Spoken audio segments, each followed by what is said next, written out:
Bad advice is not a joke, John. Millions of painters suffer every year on the podcast known as Trapped Under Plastic, the podcast about every fucking thing. Everything. I mean, we're definitely getting there. I feel like it's about everything.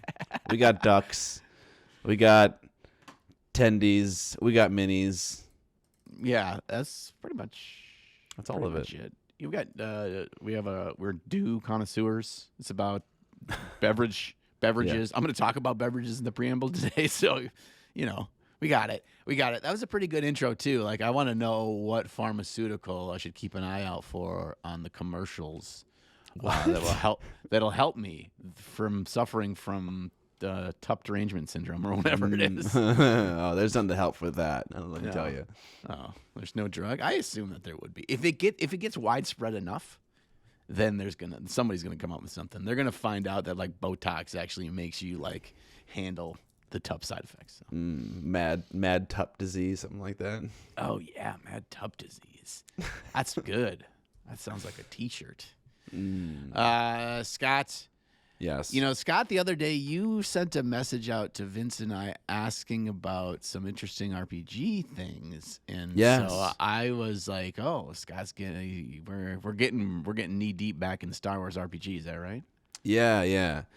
Well, maybe a little bit of the opposite of that actually. So the plan with this Force and Destiny campaign that I was running was always for it to end at some point. I wasn't planning on it being like one of your campaigns. Well, maybe I'm wrong because you switch off DMs every now and then, but it isn't like you're playing the same characters. You try different systems and stuff like that. And so similar for my Force and Destiny campaign, I kind of want to move on to a different experience. And so I put here in the Preamble Ramble at the beginning and the end of Star Wars RPG. That's just because we want to try out, Edge of the Empire, which is like a different Star Wars RPG in the same system that it follows like bounty hunters and smugglers and people like that, as opposed to like Force sensitives. But I also want to try out the Dune RPG, Adventures in the Imperium.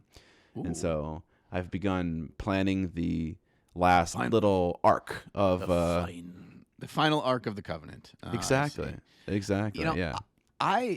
I really would tip my hat to you because that is something that I think more people that run campaigns should do, and it's rarely done, is reading the tea leaves and understanding the vibe and the desires of your group, and not just running something with no end in sight, and then eventually you're like, the wheels get off the track enough to be like, okay, we're going to quit this for now. And we always say for now because you don't want to feel bad. You don't want your players to feel bad that they're committed. Yeah. And then you're like, and then we'll go over to do something else. And that's how pretty much every RPG group works. If you're a regular RPG group, is you walk into it with the beginning, the excitement of building new characters, the excitement of the premise of your world and story. But you do not have the finale in mind at all. And as you end up playing for months and months, you find yourself not getting any closer. Yeah. So by putting a end stamp on something, saying, all right, I am now going to work to close this circle and to end it on in a purposeful way instead of rushing it or it just kind of fizzling and not ending at all. And that's not to say you couldn't make this final arc, open to a sequel, right? Yeah, I couldn't like bring characters back and stuff like that. Right, or it ends up still ending satisfyingly because you don't want to do like the whole cliffhanger where it's like it's over, but is it? You don't want to go that too ham-handed about it. But yeah, you want to be able to be like, oh, you're like, beep, beep, beep, beep, beep, beep. Oh, it's 7 years later. Now in this broken down millennium of Eagle, there's a new wave of Eagle. There's a new wave of trap runner Jedis in their space systems. And then the camera zooms in. It's like, it's all of your same guys, but now they have eye patches. They've grown up, yeah. No, I definitely I kind of knew that from the very beginning. Like, I don't know, if you are the kind of person that tries a lot of things for the first time, one thing which I do a lot, one thing I've learned about that experience is that my first take on a thing is never going to be good. This is part of the reason why I, kind of set aside my dueling miniature war game and instead started to develop the volleyball miniature war game, because I had no stake in that game, like emotional stake in that game, and I didn't care if it was good or bad. And I knew my first shot at a game, and probably my first several shots at a game, are gonna suck. And so I kind of want to like learn about the process of making a game, similar to how I want to learn about the process of being a DM or being a player in an RPG. And so I always knew that we weren't gonna stick with it forever. And yeah, you're exactly right. One of those learning lessons that you get is that you don't have like a great like end destination for a story when I first sat down. And I didn't. I did like one of the campaigns that came in the main rule book. I did like another one that came in a smaller little rule book, and now I'm like doing like my own small short campaign that I'm coming up with a story for. And so it's like those didn't really like go together very well. I didn't have a plan. And so yeah, it just kind of makes sense to restart, take all the lessons that I learned from being a DM and try something else out. I'm excited to be a player. I kind of picked the Star Wars Force and Destiny system because I wanted to play as a Jedi in a campaign, but I am not doing that, Right. And like everyone else there might have preferred to play a different RPG, which is kind of the weird thing that I didn't think about also, is that I am not the one playing in this game. I should probably run a game for people that people actually want to play, Yeah. Tough shit is what we're playing because I'm running it. I mean, that's right. Okay, sure. There's a long history of that, right? Yeah.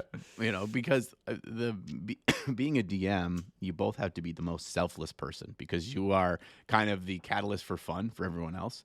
And so you have to put yourself in the mindset of like finding their moments of fun, their laughter, their excitement, and making that your own because you made that, right? Then that's a powerful thing. And that can be power that corrupts and strokes the ego too much. But like as long as you're try to be selfless about it, but it's a different kind of fun than that of a player. So I think that's why I always think it's healthy to jump back and forth. And then I think playing one helps you become better at the other, right? Playing as a player helps you see things from a different perspective as the person that's running your game to help you grow and you learn. And then running a game really can help you be a good aid to the dungeon master that's running the game you're playing in too, right? You want to be somebody that's a good helper and not someone that's making their life more difficult. And I think that goes well. And when you were talking about this, about everything comes back to it being not, you're not great at it. I just think of every single home improvement project in my entire life. Yeah, exactly. By the time I'm done, I'm like, okay, I think I know how to do this. The thing I did, not so great, but I learned along the way. Right. It's like if a friend needed help tiling, I could make their house look really good. But my own house, there's issues with gaps. I picked white grout instead of dark grout. Now I regret that forever. Exactly. You just learn shit. You learn it. Yeah, that's just part of the fun too. It's part of the growth as a human. Speaking of growth as a human, I just finished up this last Monday the 10-day open play test for Monsters and Memories. And I've talked about this video game before on the podcast. I thought so. Whoa. So it says M&M playtest. I was like, dude, does M&M have like some RPG that you're playtesting or something, like the fucking candy brand? But no. Okay, I'm sad now. I'm playtesting M&M Go. It's just playing the game Go with M&Ms. Yeah. Yeah. Monsters and Memories. It's like an old school MMO, kind of like classic EverQuest and classic kind of Ultima Online and even classic WoW a little bit. And my God, it is like I fear for the day that this game enters open play, which should be Q1 next year. It'll be what they call alpha, but it'll be live servers that your characters will never be wiped from. It's kind of like you first in before the game is all completed, but there's a lot of the game done. And my God, I'm just remembering that feeling of being like a teenager in early 20s playing classic EverQuest of like, I'm cool with my life just being this. Yeah. No, that's a dangerous feeling, though. I know what you're saying. It's so dangerous. It's so Yeah. dangerous. But Yeah. you know, I had so much fun, and all my buddies get together, and you know, we're grouping up, we're in a guild, and you know, we're figuring stuff out. This is awesome because this game is purposely kept very like. You've got to figure it out. There's going to be no wiki that explains everything, especially at the beginning. So we're like finding quests. We're solving quests for the very first time and having to go to different. And there's no exclamation point above the head in this game from NPCs. And when they give you things of what you need to collect, it doesn't always necessarily tell you exactly where or what. It gives you enough hints. And so like, or you don't know what the reward's going to be. And you're like, no one's done this quest. It's like, oh, this is actually a pretty sweet two-handed hammer. And like, it's just so cool to like be on the ground floor or something like this.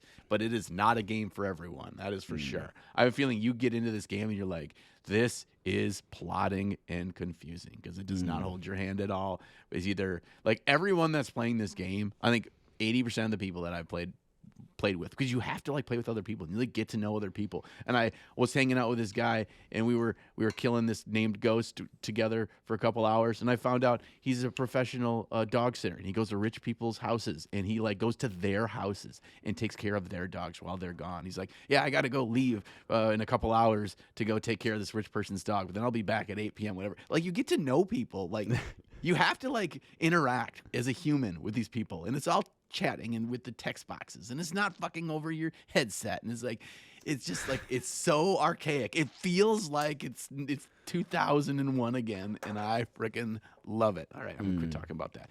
You can sign up for the playtest. Go to Monsters and Memories. I am not affiliated with them at all, but I'd love if anyone wants to come hang out. To be though. My shaman, Shamuel L. Jackson, is here to help out some noobs if you want to come. Hang out. And you can. So, you can is your character? Can you play as your leveled up character in the release of the game, or I did have to restart? No, they all get wiped on these play tests before it goes live. Yeah, my character's level 23 now, but some of my buddies are in the mid 30s. They like went deep into the sauce, but Okay. But I've been doing all sorts of other weird quest stuff that doesn't level me up. But yeah, so you you will get wiped, but you learn things. Like I know where to go XP at this level. I know what early level quests to do. I know how to get extra bags, and I know how to like. There's important things you learn, so you can figure out like, oh, I can't afford all my spells at this level. What are the important spells? That kind of stuff. So. Okay. So you mentioned one of the benefits of this experience being the novelty of discovering like quests and weapons for the first time. And so when you go to play it again, are you going to find like a different thing to like enjoy and like about it, or is the beginning part going to be less exciting than the last part? Are you going to play this game like hardcore when it comes out?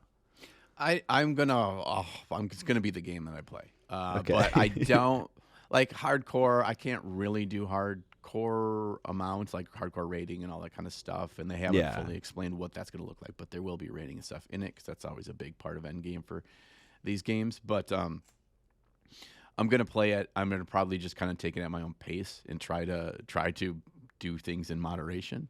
We'll see how well that holds up. But weirdly enough, like when you play a game that's in a playtest and then you know everything's going to be wiped and you have to start over, to me it was a really good sign that it's a really good game when I'm like, no, you could wipe it tomorrow and all my work could be gone, and I would be even more excited to restart knowing that character would be my final one. So Okay. Yeah, it's a good sign. That's cool. Yeah, I feel like I had a very similar experience with Dune Awakening, just feeling the feeling of being like I was playing WoW as a high schooler again, and I just like could not help myself. I just wanted to play that game endlessly. So I have a little bit of a funny side story about Dune. I haven't played it in a while because there wasn't much of an end game, and I got to the end game and it kind of got, whatever. I lost the interest of just hunting people who were trying to do dungeons, like that was fun for a while, but then whatever. So that game has like a survival game, and so it has like desert storms that come through, and your base loses durability. You have to fuel your base with power, so like you have shields that protect the base from the desert storm and shit like that. Is that like a way to make you log in daily to make sure that you do your dailies to recharge the energy shields? Is that what that's what I'm hearing. It definitely seems like that. You also have to pay fucking taxes to the Imperium too. So it's lame. I would just choose not to pay my taxes and then make them come for me. Well, unfortunately, if you don't pay taxes, they shut your shields down, and so, but they do come for you too. Like actual mobs will come for you, but they're not hard to kill. But yeah, really, it's the shields that kill you. But what happened to me? So the way your base degrades is it degrades top down. Like if your shields break first, the roof of your place is going to go down first, and then the first floor stuff will kind of go away, et cetera, et cetera. And so, unfortunately for me, I had all of my mats and like the best shit on the top floor of my fucking base. And so I didn't play for a while. My roof eventually like got blown away by a Corvus storm. Oh, no. And then Oh, no. all of my chests also got destroyed and all of the contents therein. So the only thing I have in that game to my name is like the gear I had on my character, which is still good shit, but otherwise it's all fucking gone. Bro, you're like, well, guess I'm not playing this game again. Yeah, definitely feel a little bit like that. I like kind of like salvaged everything I had still, which I had like some big refineries that you can just like break down and take all the mats from, and so I had some stuff. I gave it all to my friend who is like still playing the game and still kind of like in the middle point of the game, and then just kind of logged off inside of his base because I know he's keeping it up at least for a few months. Peace out. Oh man, that's a little bittersweet, a little sad. A little bittersweet, but no, it's like, oh well, I've experienced the game, and if I have the desire to come back, then I know what I'm getting into. You're not like, all right, I'm so pumped, I'm getting right back in this game, and the first time you log in, your shit's all blown away. Right? Wait, no, this is not what I wanted to do today. Exactly. Oh, okay. What do you want to talk about, Scott? You got some more stuff on your list here. I got tons of stuff on my list. So we both play card games. I play Star Wars Unlimited. There are fancy cards that I've been trying to get for the longest time. A showcase card. A showcase card is a fancy version of one of the leaders in Star Wars Unlimited. And I have bought at least 10 booster boxes of this game, probably more, because it's at least 2, up to 4 boxes a set, and we're like at 4 or 5 or 6 sets. And so I have never gotten a showcase. That's a lie, actually. I've gotten one showcase, and it was cut in half and crimped on the edge because it went into the booster. It went into the booster sideways. Yeah, exactly, the cutter sideways. And so I have one, but it's totally like ruined. And so I finally got one that is an actual full card. It's beautiful. It's not like one of the most expensive ones on TCG Player, but I don't really care. Like I'm just so excited just to have one finally, and I'm like making a deck with it. And strangely, it was actually the leader that I like that day. I had just done a sealed draft, and I made a deck with that particular leader. And then later on, I went and opened the rest of my boosters, and I found the showcase of that particular leader. So I had a little bit of a head start on making a deck for it. So I'm just excited that my gambling is paying off, essentially. Yeah, now you're screwed. Yeah. Yeah. Opening the first one is the worst one because that's the one that gets you stuck in. All right. Yeah. This ensures now that's going to happen again in the future, right? Mm-hmm. Okay. All right. Yeah. Good. Yeah, I opened a monster card in multiple, but one really chase card in the Final Fantasy Magic the Gathering set. Nice. If anyone cares, I opened a Neon Chocobo, which is worth a couple grand, and so then when this next couple sets came out, I didn't open any of the super expensive cards. I'm like, man, fuck this game. I didn't get any of the good stuff. Like I just opened my Avatar stuff, and I didn't get anything good. Didn't get anything? I didn't get anything good, and that was sad. I went to the pre-release, and I had a lot of fun, and I played at that, so that was fun, though.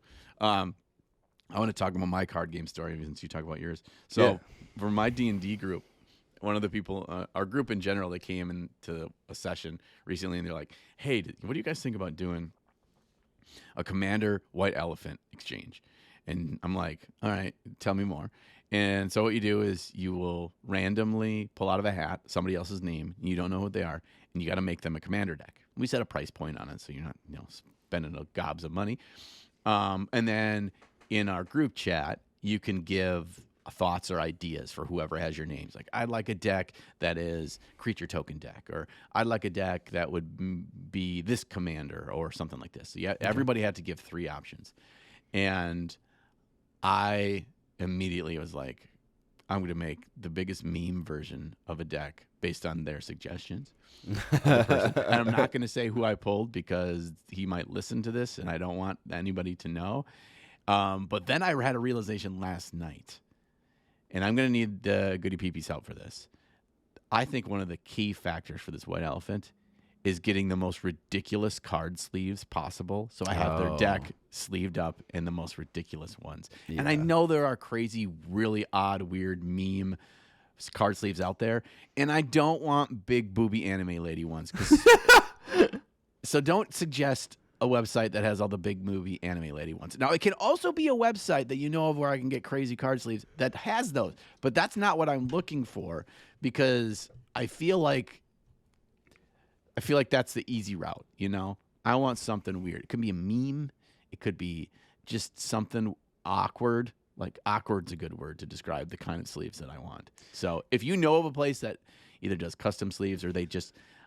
if you, like, put your own picture on a sleeve, I think that costs a lot of money, though, so I don't want to do that. So I just want to find something random that they're forced to. Because, you know, if you sleeve up 100 cards for someone's commander deck, they're going to have to be, like... They're not going to want to switch them out. Like, all that work to switch it, put these in 100 new. I got to unsleeve 100 cards and resleeve 100 cards. They're going to be stuck. This deck's going to be stuck in these crazy sleeves forever. So if you know where to get those, put it down in the comments. I will look. Yeah, you addressed that already, but my first thought was just making custom sleeves and just making, like, putting your face on something, putting their face on something, or something like that. Yeah, but I could definitely see how, like, for a white elephant gift, that might be a little bit too expensive. Yeah, that is a good idea. I could make a stupid face wearing a Santa hat and then have that be the sleeve. So you'll always know. You'll always know, right? Okay. All right, I'll do that if I have to. Let's talk a little bit about Meeplethon, because you went somewhere cool, and I want to talk about it. Yeah. Do you want me to, like, get into the whole story, because you have a few items left on your Preamble Ramble, or how do you want to do that? I have 2 quick ones, and then we can end Preamble on your Meeplethon. Does that sound like a fair deal? Absolutely. Okay, first one's first. Pepsi, the Pepsi company, PepsiCo. You may have heard of these guys. They came out with a new Pepsi, and I just had to try it. It's called Wild Cherry Cream. Okay? And I'm like, oh, so they're trying to make dirty soda a real thing. Well, because I tried dirty soda for the first time in my life at VincyCon. I made it because Kathy has coffee creamer, so I'm like, I'm making dirty Dr. Pepper, which is just coffee creamer and Pepsi. Shout out to the I was going to say Mormons, but they don't like to be called that.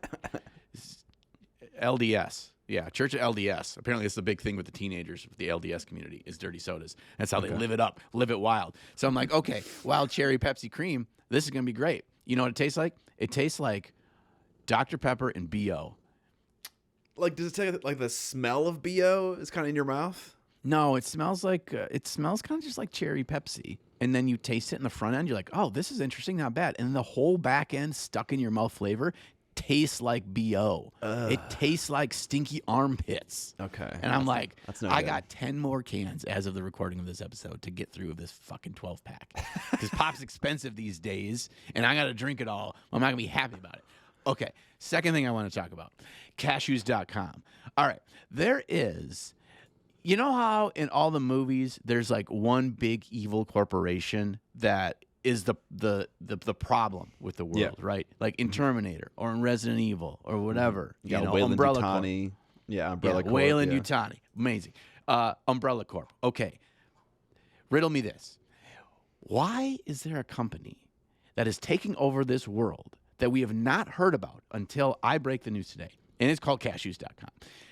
Now, about 2 years ago, my friend said I ordered some amazing licorice from this website called licorice.com. All right? Like, cool. It's very good licorice. I like it. Kind of that Aussie style. Really, really good. Come to find out, over the last 2 years, licorice.com has been gobbling up all of the most expensive web domains on the internet. Okay? Licorice.com now owns cashews.com. Okay. They also they own caramels.com. They own chocolate.com. They own pretzels.com.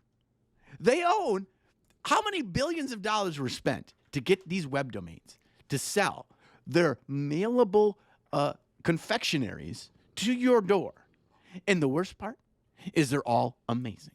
I just placed an order last night for cashews.com because their glazed cashews is probably the best new food that I've tried in my entire life in the last 5 years. Wow. They are that good. Glazed cashews. They're like a crunchy, and they got all different flavors. They got praline, they got vanilla, they got cinnamon. It's so good. And how do they do this? Under our noses. All along, cashews.com, I'm putting you on notice. If I'm dead tomorrow, goody peepees, you need to go to the headquarters of cashews.com, okay? And you need to ask some questions. But be careful. That means you're probably going to be assassinated next, okay? Because this is how they work. You know, there is some deep-seated genome experiments happening in the basement of cashews.com. And they're fueling this multi-trillion-dollar organization of buying up every one of the best domains and selling you confectionaries. I'm on to you. That's all I had to say. Dude, thank you. Are you on cashews.com right now? I am. I went to Cashews. I went to Pretzels. It's funny because the instant you mentioned what was going on, I was like, I'm going to check out a few just random websites that I feel like I have no idea where they would go. So I went to candy.com. No real website, but it does say we are entertaining serious offers only for candy.com domain name. So maybe Bro, they're coming for you. Dude, they are. Dude, cashews.com is like, no. You're going to give this to us. Interesting. I mean, I will say this. I would happily eat any of these snacks from any of these websites. They look freaking delicious. Everyone I've tried the caramels.com. I've tried the licorice.com. I've tried the pretzels.com. And now I've tried the cashews.com. And I'm telling you, they do not disappoint. Yeah. They do not disappoint. They are really good. They're not cheap, but you can get like a nice multi-pack. You're looking for a holiday gift for somebody, some stocking stuffers, something like that. I got one of the things I got from cashews.com is going to go in my wife's stocking. So they fucking got me. This Wayland Yutani like business plan is really working for them. All right. It's really working. I don't know what they put in them cashews, but it's probably some kind of geo tracker and I am screwed. Yeah. But you're doomed. But it, whatever, tastes delicious. All right, let's hear about Meeple-thon.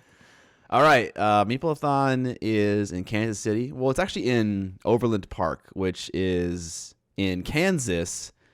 Overland Park is a suburb. That's the word. Suburb of Kansas City. It's weird because it's a suburb of Kansas City, which is a city of Missouri, but the suburb is in Kansas.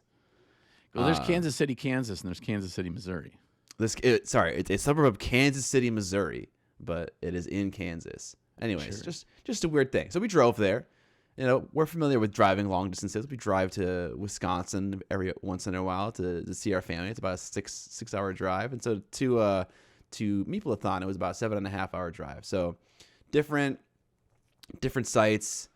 Not much, honestly, because a lot of the drive is through Iowa, and it's just like incredibly flat, and it just smells like, I'm sorry, people who live in Iowa, it just smells like poop, like fertilizer for like long portions of that drive. It's like not a pleasant drive. I like the smell of cow poop. Yeah. But before we ended up going, we had to do a lot of prep. Amber had to pack a ton of minis and boxes. She had to get everything in the car, like the cutting mats and a lot of the boxes she packed into larger boxes, and I had to prep models for 2 classes that I was teaching, and make a curriculum for these 2 classes as well, because I had never taught the classes that I taught at this event before. Basically a class on layering and a class on beginner NMM. And so there was a lot of prep work that was done beforehand, and we were a little bit late getting out the door, but we ended up finishing everything we needed to finish. So that was solid. And then we started to drive. Stopped somewhere near Des Moines, Iowa for our first stop, And we figured because we were getting late to the hotel anyways that we would sit down and have a good lunch. So we sat down at Buffalo Wild Wings. There wasn't many options in this random place we were at. They had no wings. Way to eat locally. I know, right? I know. But there was no freaking wings, dude. I had to eat a burger at Buffalo Wild Wings, which was very sad. Excuse me? Yeah. Like, it wasn't a choice to not have wings? They were out of wings? No, that wasn't necessary. Okay, now I'm a liar. The truth of the matter was that we stopped on. It was a Thursday, and they were doing some kind of crazy like wing sale on Thursday. And our waiter was like, "If you want wings, it's gonna be like a 45-minute wait." And I was like, "We can't really do that if we're like driving, you know? Like, I know we're sitting down to eat, but I have no plans on spending an hour and a half at Buffalo Wild Wings just to eat some fucking mediocre wings." So Right. So yeah, we didn't get wings, but I got a jalapeno like bacon double cheeseburger with pepper jack cheese, and this is gonna relate to the future story. I, for my entire life, have had stomach problems. I don't know what they come from. I don't know what the deal is. Like, I don't know if I'm lactose intolerant. I don't know if I have an issue with spice. I don't know what it is because I feel like it's inconsistent all the time. But you have Midwestern white boy tummy. Yeah, that's it. Doctor told me that last year. No Diagnosis. But yeah, so I've had issues like that all my life. And so while we were driving in Iowa, I started to have a stomachache, and normally I just go to the bathroom, do a little number 2 action. It's fucking good. And I am very familiar with the route from Wisconsin to Minnesota and vice versa. Like, I know there's many stops. It's fine. I'm never caught out anywhere where it's an issue. Caught unawares. Caught unawares. Do you have a good timer? Like when the gurgle got start, like you got T-?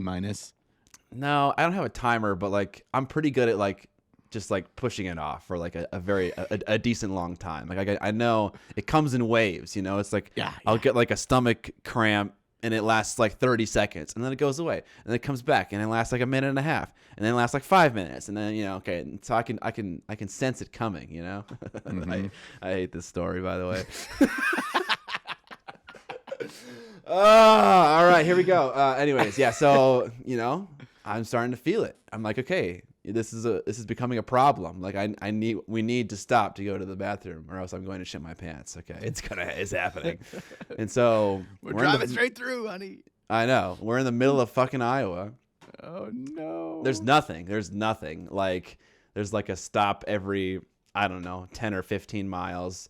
And so I make it to one of the stops. There's a gas station there. It's like 10, a little after 10. And you kind of just assume that gas stations are just open all the time, but not in the middle of Iowa. And so I saw 2 people in there, like counting the register, and I was like, do I knock on the door to be like, hey, can I poop in your fine establishment right now because I'm about to lose it? And I was like, I didn't want to do that. That's what a robber would do. Yeah, right. I had a poop. Just kidding. Give me all your monies. Actually, that's a solid idea. Actually, if I had to rob a gas station in the middle of Iowa, maybe I would do that. Yeah, dude, that's like they would never know it was you because you were just passing through. I know. The lone poopin' drifter. That would be the moniker the FBI most wanted. The poopin' drifter has been caught again. He got $1,700 from the Super America. So I didn't knock on the door because I don't know. I just didn't want to have that conversation. Probably pretty understandable. Like, yeah.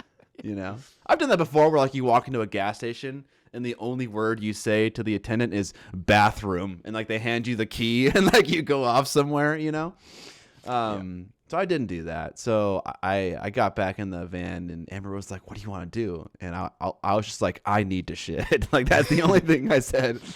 And it's happening, whether it's happening here or happening elsewhere. It's going to happen.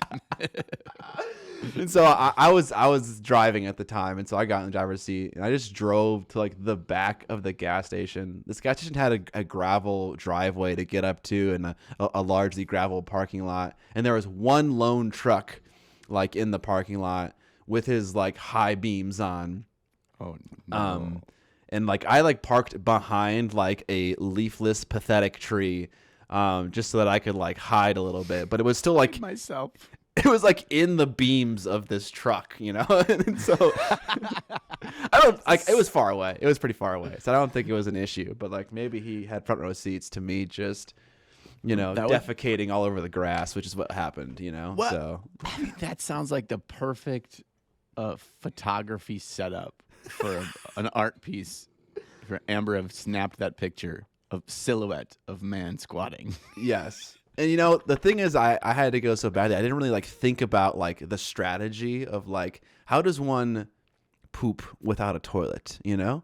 I didn't think very hard about that. And so luckily I did not like crap in my pants or like on While my you're shoes. figuring it out. Yeah, you know, that could have been so bad if that happened. Luckily it did not. But that was the first time. No, I didn't. The tree lean is what I've found from being out west hunting, and there's nobody for 100 miles. Like you when you set up base camp, first thing you do is you find the pooping tree, all right, and you dig a little hole at the not a very deep hole. You know, you're not burying anybody in this hole at the base of the tree, and you lean against the tree. You know, that's it. You squat, lean against the tree. Or if you're an old man like my dad, you like basically stand up, lean against the tree. What the fuck? Luckily, you didn't have to stand, but I did not lean against that one little tree that I was by. Oh. But I was getting like there was prickly fucking vegetation nearby. Oh no! So I was getting my ass cheeks poked by these little things. So you know that was the first time I've ever had to do that, and hopefully it's the last time. You know, I'll listen to the tummy aches more intently next time, especially when I'm in Iowa. You know, I'm inexperienced. Right. I'm inexperienced. Okay, what can I say? Yeah. Now you're gonna have a PTSD from having a stomachache in Iowa. Like anytime you're in Iowa, you're like crossing the border. You're like, all right, I need to take a quick self-assessment here. Yeah. How does my tummy feel? Yeah. You know. Yeah. You don't risk it. You see one when you don't know the drive and you don't know when the next truck stop is going to be. You take the current truck stop. Yeah. Exactly. Anyway, so that was on the way in to good old Meeple-a-thon. Good start to the vacation, or like whatever you want to call it, the work trip. Got to the hotel a little bit later, checked in. The day one of the con started at 5 p.m. and you could check in with, if you were a exhibitor, at 10 a.m. to kind of like, you know, get all set up and sort out all the issues and stuff like that. And so we got there at 10. And immediately we could tell there was like something that was kind of up and not right. And what I had discovered was that the morning of, like when the people that are running the show, Dave Watts, Lindsay, when they showed up in the morning, they discovered that the fire marshal had taken a look at their booth layout and their plan for the con and decided that it was not good enough. And so he required them to change all of it the morning of the first day of the con, like hours before it was going to start. Ugh. And so it was kind of confusing. People didn't really know exactly where to go. The only reason I knew where my booth was because I like just straight up asked one of the showrunners, and they gave me the information. But when I went to check in, they didn't really know like where I was supposed to be and stuff like that. And so eventually we kind of figured out like where our booth was and stuff like that. But you know, Meeple-a-thon, to give you guys some kind of idea of size, and also how long it's been around. It's been around for, I think maybe like, I don't know, not many years, but it's grown quite quickly for how many years it's been around. It's been, I don't know, maybe call it like 5-6 years max. And this year, day one had over 4,000 attendees, like get badges. And so it felt kind of big. It felt pretty large. That's respectable for sure. Yeah. So it was pretty cool. But there are still some problems. Like I feel like they're still hashing some things out. Like they went to a new location this year. They're going to a new location like next year. And so like they don't like have it like all like, figured out and planned, and they're not all familiar with like the layout exactly. And so there were weird things that were happening. Like none of the booths had like the black like curtain and like curtain rods to subdivide them at all. Like they had a vendor that was supposed to bring that stuff, and they just weren't able to do it. So no one at the con like had that stuff at all. And so that was kind of interesting. And then I kind of found out that my booth was not in the vendor hall. It was downstairs, like outside of the hall by the painting competition.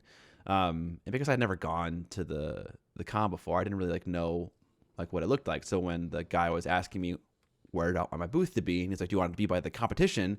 I was like, "Sure, that makes sense. I want to be by the painting comp so that people who are into that kind of thing would check out my booth, because that makes sense."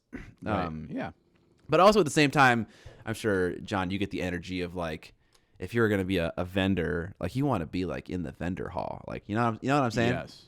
Yeah, it's more important to be with be around people when people are in buying or shopping mindset than it is. Because I can tell you from like, even if you remember from past Adepticons, you remember that there were a couple of booths up the staircase, kind of by where Golden Demon was, on that second floor across the walkway, that they're just kind of by themselves. And I didn't feel like they necessarily got as much traffic, or like that people were, gonna, because you have to go out of your way to stop at one of those. Right. If you're in the vendor hall, it's natural window browsing and just kind of going in and taking a looky-loo. But if it's off on its own, you have to like commit to that from a distance. Yeah. And yes, that might be tougher. Yeah. So that was I was a little bummed about that in the very beginning, but I will say this: I brought up two things. My booth was right by registration, and so everyone who like came into the con walked by my booth, and so that's good. That was great for visibility. And I brought up wanting to be in the vendor hall to the showrunners, and they were incredibly accommodating. And so Dave Watts like found me like two solutions that were in the vendor hall, but not necessarily. It was like a giant room, like a lot of vendors have giant rooms. Sorry, a lot of cons have giant rooms where they have games and a vendor hall in it, and that was the same situation here in Meeple-a-thon. Their massive 40K tournament and other game tournaments were being played in the same massive room as where their vendor hall was, and so they offered to like put me in that giant room, like next to people who are like playing in tournament miniature war games and stuff like that. It's not exactly in the vendor hall itself, but like in the same giant room. Mm-hmm. So like they were definitely trying to help out, and so I absolutely appreciated that quite a bit. And then so it came time to kind of decide on Saturday if I was gonna like do that, if I was like gonna kind of go and move my booth and whatnot. And it kind of felt like people, I don't know, they're already familiar with where my booth was. They walked by it when they walked by registration. The spot in that giant room wasn't necessarily like in the vendor hall itself proper. And so it kind of felt like, it's not worth moving at this point. This is kind of just like a learning lesson to be more explicit about what I want if I'm going to be a vendor at a show and stuff like that. And ultimately, like in terms of like income and like sales made, it felt like we did pretty good anyways. And so I didn't feel like it was like the worst situation that I wasn't like in the vendor hall. And if I can give some unsolicited feedback to people running Meeple-a-thon, it didn't necessarily feel like a strong vendor hall anyways, not because of like necessarily the vendors that were there, but just because of the flow and the layout of that con, which probably was related to the fact that they had a plan and it got dashed by the fire marshal on day one. Sure. Like, because when you go to Adepticon, there's very clear rows up and down, up and down, up and down. And it's like, like 5, maybe 4 rows that are super long.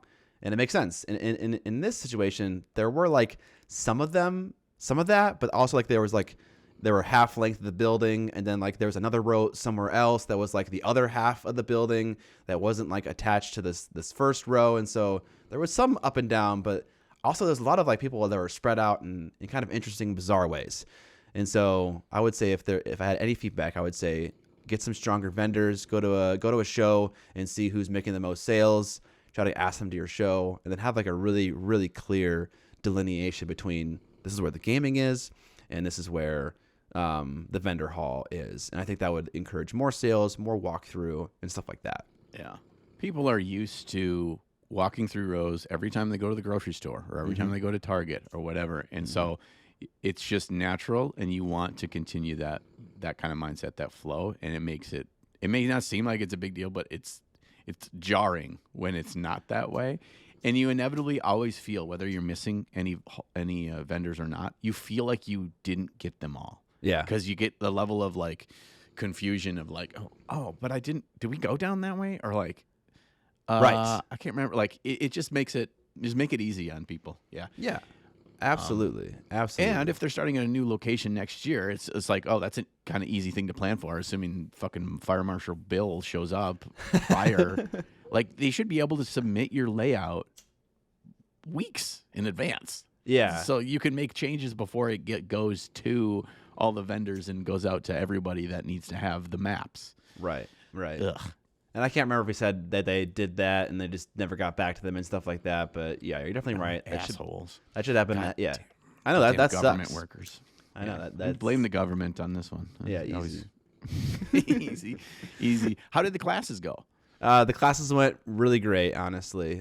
So I had done a little bit of a presentation. There were some tech issues with the camera that the venue provided, but they solved it before my class started. So like I could tell they were like really trying to make the experience like good for me, which I really appreciated. Everyone had pallets. Monument was sponsoring all of the hobby events, and so there was paint for everybody to use, pallets for everybody to use. There weren't any lights, but there was a TV for me to use and a camera for presentation, and also a projector.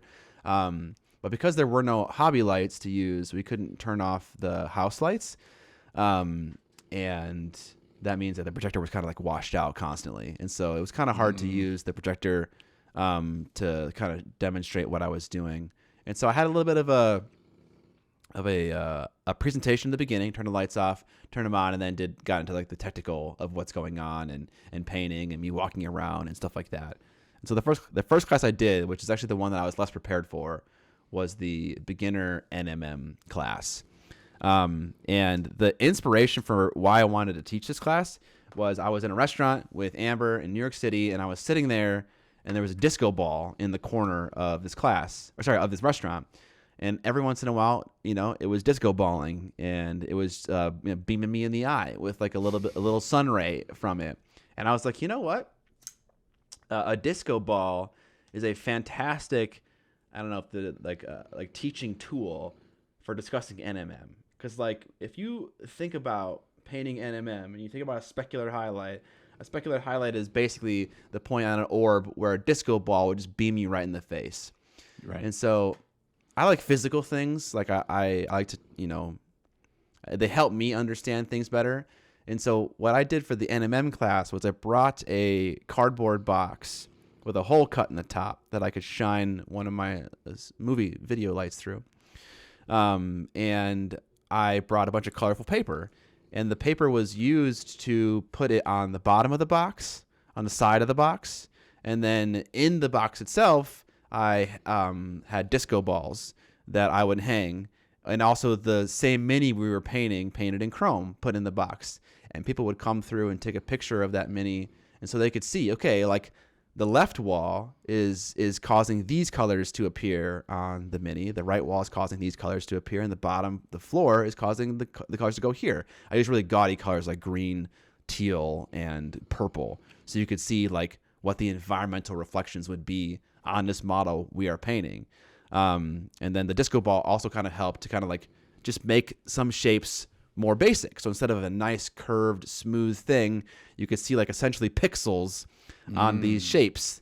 Like I had like a moon, I had a mushroom, which has like a nice orb top and a stem, kind of just like basic shapes that help people to kind of, understand the idea of a specular reflection, which in my opinion is like one of the most important things to nailing NMM, is like understanding where to put that highlight to convey a shiny material. And so that was kind of a fun class to had a disco ball, and people were coming through and like kind of like taking pictures of the model, and so it felt good. I enjoyed it a lot. I always don't know if people have anything negative to say if they just don't feel like saying it, but everyone said they enjoyed the class like a lot. Has anyone ever given you like feedback that was like kind of negative at a class you're teaching before? Not to my face, no. Okay. When you get the results from the surveys and stuff, like from Nova and Adepticon, when you get the results or the surveys back, they share those with you. And I don't remember if I've had any negative from those either. Nothing that stands out to me. And I feel like if there was one, I would remember. But yeah, I oftentimes too, just like, I'm like, I don't know if, how seasoned people are, or I'm just awesome. I don't know. Like, it's just like, and you can, and then it's also too, like, I almost think a great thing would be, and this just isn't practical at all, but like the information that would be super valuable to me as a teacher is 6 months later, they get a survey. Did you feel like you could implement the stuff in the last 6 months that you took from the class? Because to me, that is the most important thing.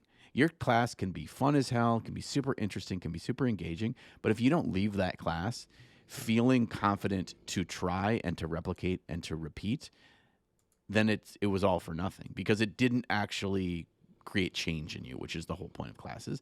And so it's like, I almost want to see how much impact you had long term. Do they feel confident? Do they feel like they can try it? Did they try it?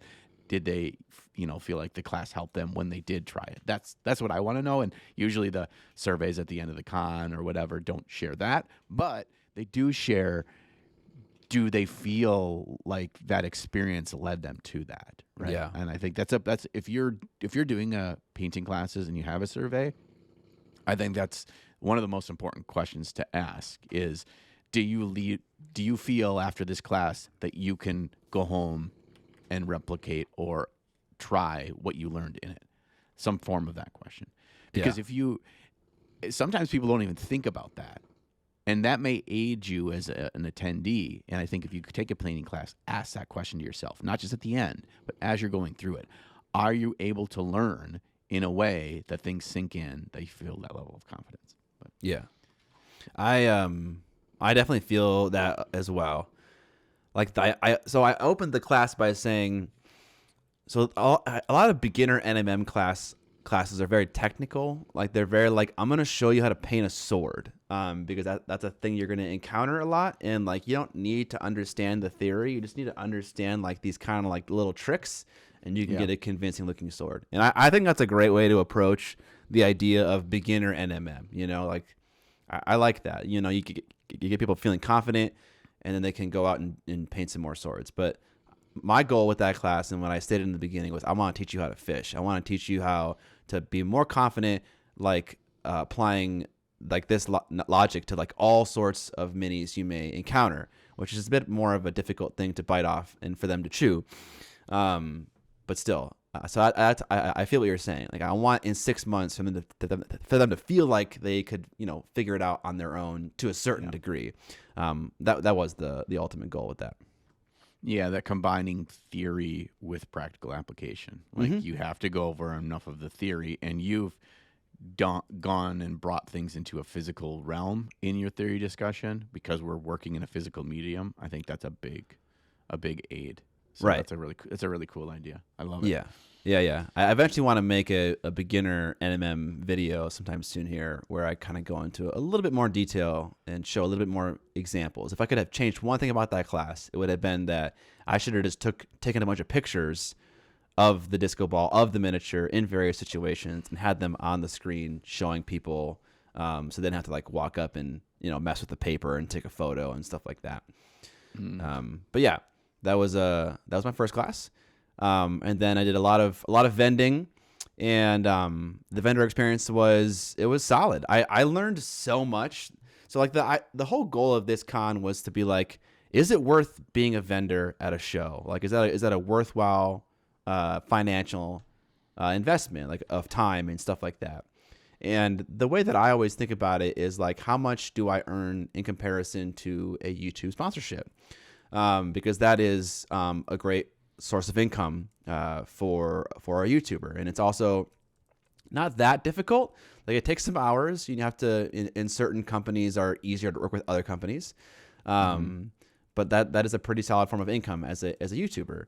And so I'll say that the con itself earned like, and also teaching the classes probably earned like 1.5, 2 times the amount of a sponsorship that I would earn, and everyone's amount is different. And so I would say it was definitely more hours to earn that amount of money. And so it wasn't like as good of a dollar per hour amount. But the thing about it was that I learned so much about how to run a booth, how to prepare for running a booth, that I feel like if I were to do it again, I would like, it would be so much better. Like you can really do so much to like improve the buying experience of your situation and make it feel like way better and have better visibility. And like, I could have prepared better for the con, like insofar as like having more stuff on social media that advertised that I was going to be there and like all this stuff. So like, I kind of feel like I want to take one more crack at it at a larger show like Nova Open or Adepticon and apply all these lessons that I learned to see, would this be worth doing like once a year? I gotta do it like every weekend. Like the guys that I was next to on left and right of me, like they go to like 20 shows a year, and it's like their main source of income. Like, I don't need to do that. I wouldn't mind just going to like 1 or 2 shows a year, and like having like an event exclusive model and stuff like that. So yeah, the vending, not bad at all. Didn't like lose money by any stretch of the imagination. And I definitely want to give it another shot. Cool. Well, that's good to hear. That was a positive experience. You got some takeaways and some things to think about and plan for. And Nova would be interesting because you're dealing with a bunch of physical product. Are you going to drive to DC? Yeah, I mean, we might end up doing that, or what some larger vendors do is they will prepare a pallet and ship it in advance to the place, and the pallet has like all of their booth gear and like all the product and everything. The only downside is that you're relying on UPS or USPS or FedEx to not fuck your whole shit up. Like, I know one year Mindwork Games at LVO just did not have product because it just did not make it through. And granted, they're an international company, so they have more complications, but still, like, that is a possibility. That is so scary. Scary. Yeah. Yeah. Yeah. Your whole point of being there could just be completely moot. Yeah. Yeah. Yeah. Exactly. Cool. Well, I'm glad it was a good time. It sounds like a fun convention. Sounds like it's a diverse convention too, because it's got board games and card games and miniature war games, which is kind of a good mix of what you want. Yeah, yeah. And to say a few more things about it, they had a lavender brush painting competition, which was the first year they had a competition. They had a lot of solid painting entries. Some people from Nova Open that were finalists, or people who placed at that competition, like, had their models in this show as well. And so they had a lot of good stuff. It was impressive. I went through it on Friday and also on Sunday, and it was really good. I don't know if there are pictures for that event online. There weren't any during the ceremony. They just showed their names and stuff.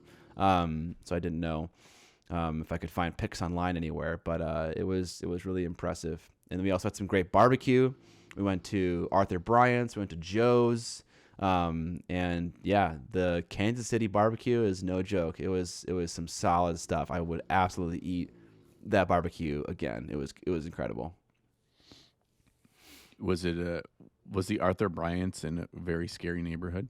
I don't know if it was a scary neighborhood, but it was definitely a hole in the wall, like the restaurant. Oh, yeah. When I went to the Arthur Bryant's in KC, and I was like, I'm gonna get shot. I think there's only one Arthur Bryant, so it must have been in the same one. But it was definitely like this is like 10 years ago, so it could have been a nicer neighborhood than when I was sure. Yeah, it may have moved somewhere. But we had some brisket at Arthur Bryant, and it was fucking solid, and some burnt ends at Joe's, and that was also solid. Burnt ends. A good burnt end is hard to beat, you know? Yeah, dude. Yeah. Yeah.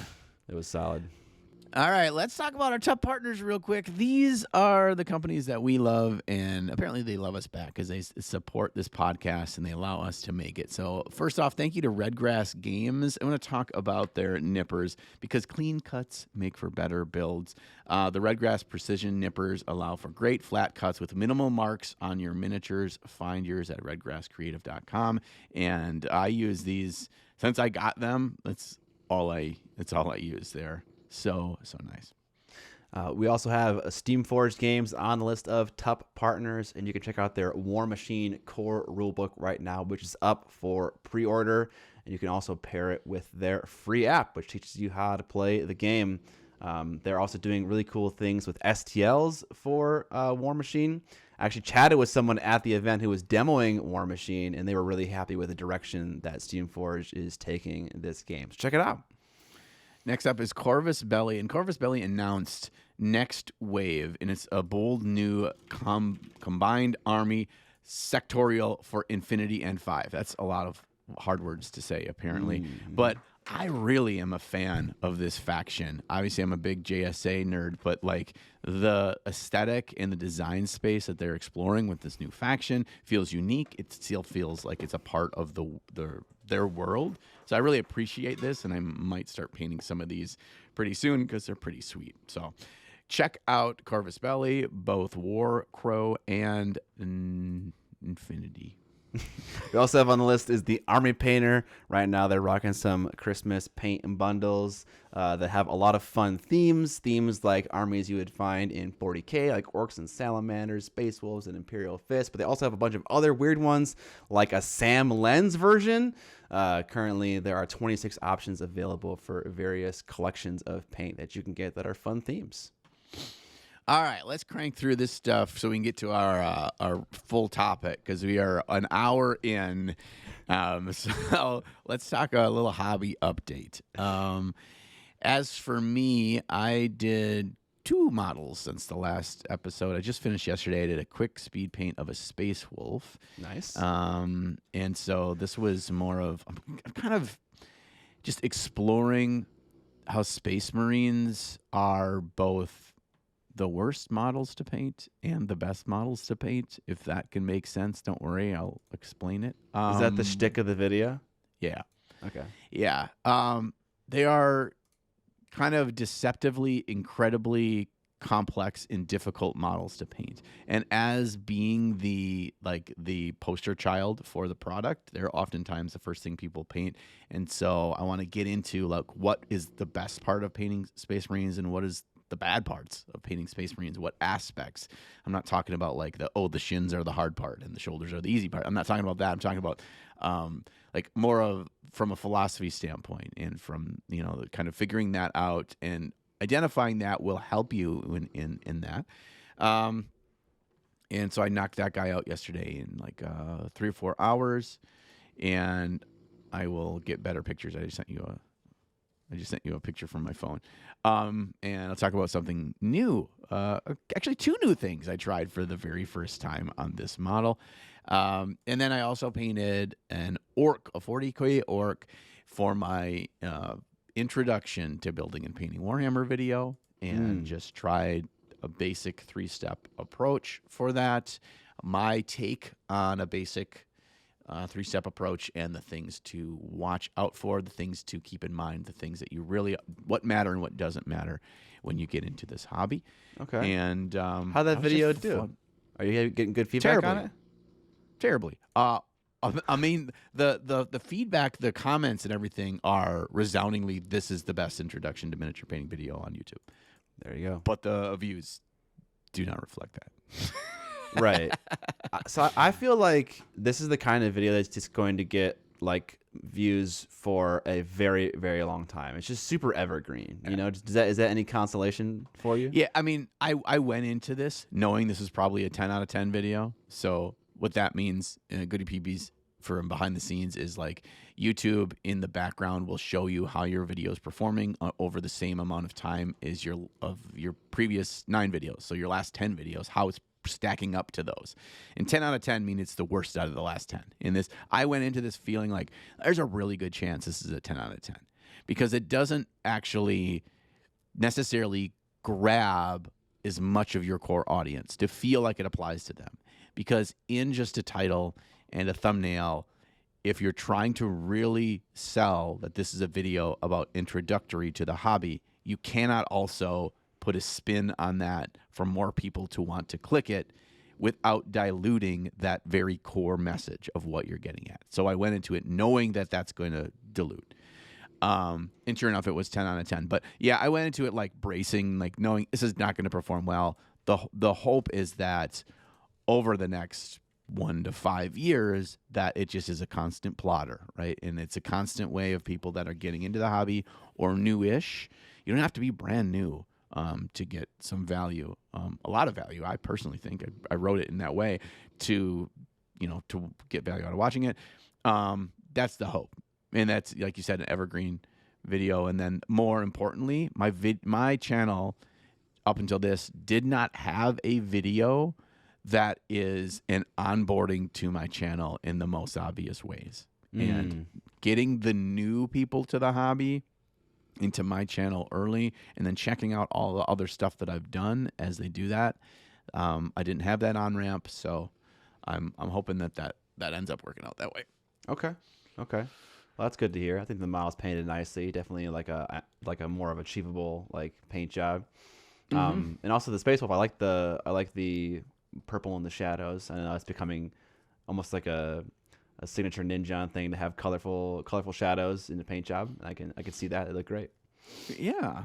I was like, that was an on the fly decision when I went to the shadows step. I didn't start with purple on this model. I added the purple later, and it was more of like, well, what I should do for shadow is probably some desaturated blue, but then everything becomes very monochromatic, and I know that's part of what Space Marines are. They're very monochromatic, but it doesn't add any depth of color or any interest or any areas to make the model be just like not feel so flat. And so I decided to go with the dark, slightly desaturated purple.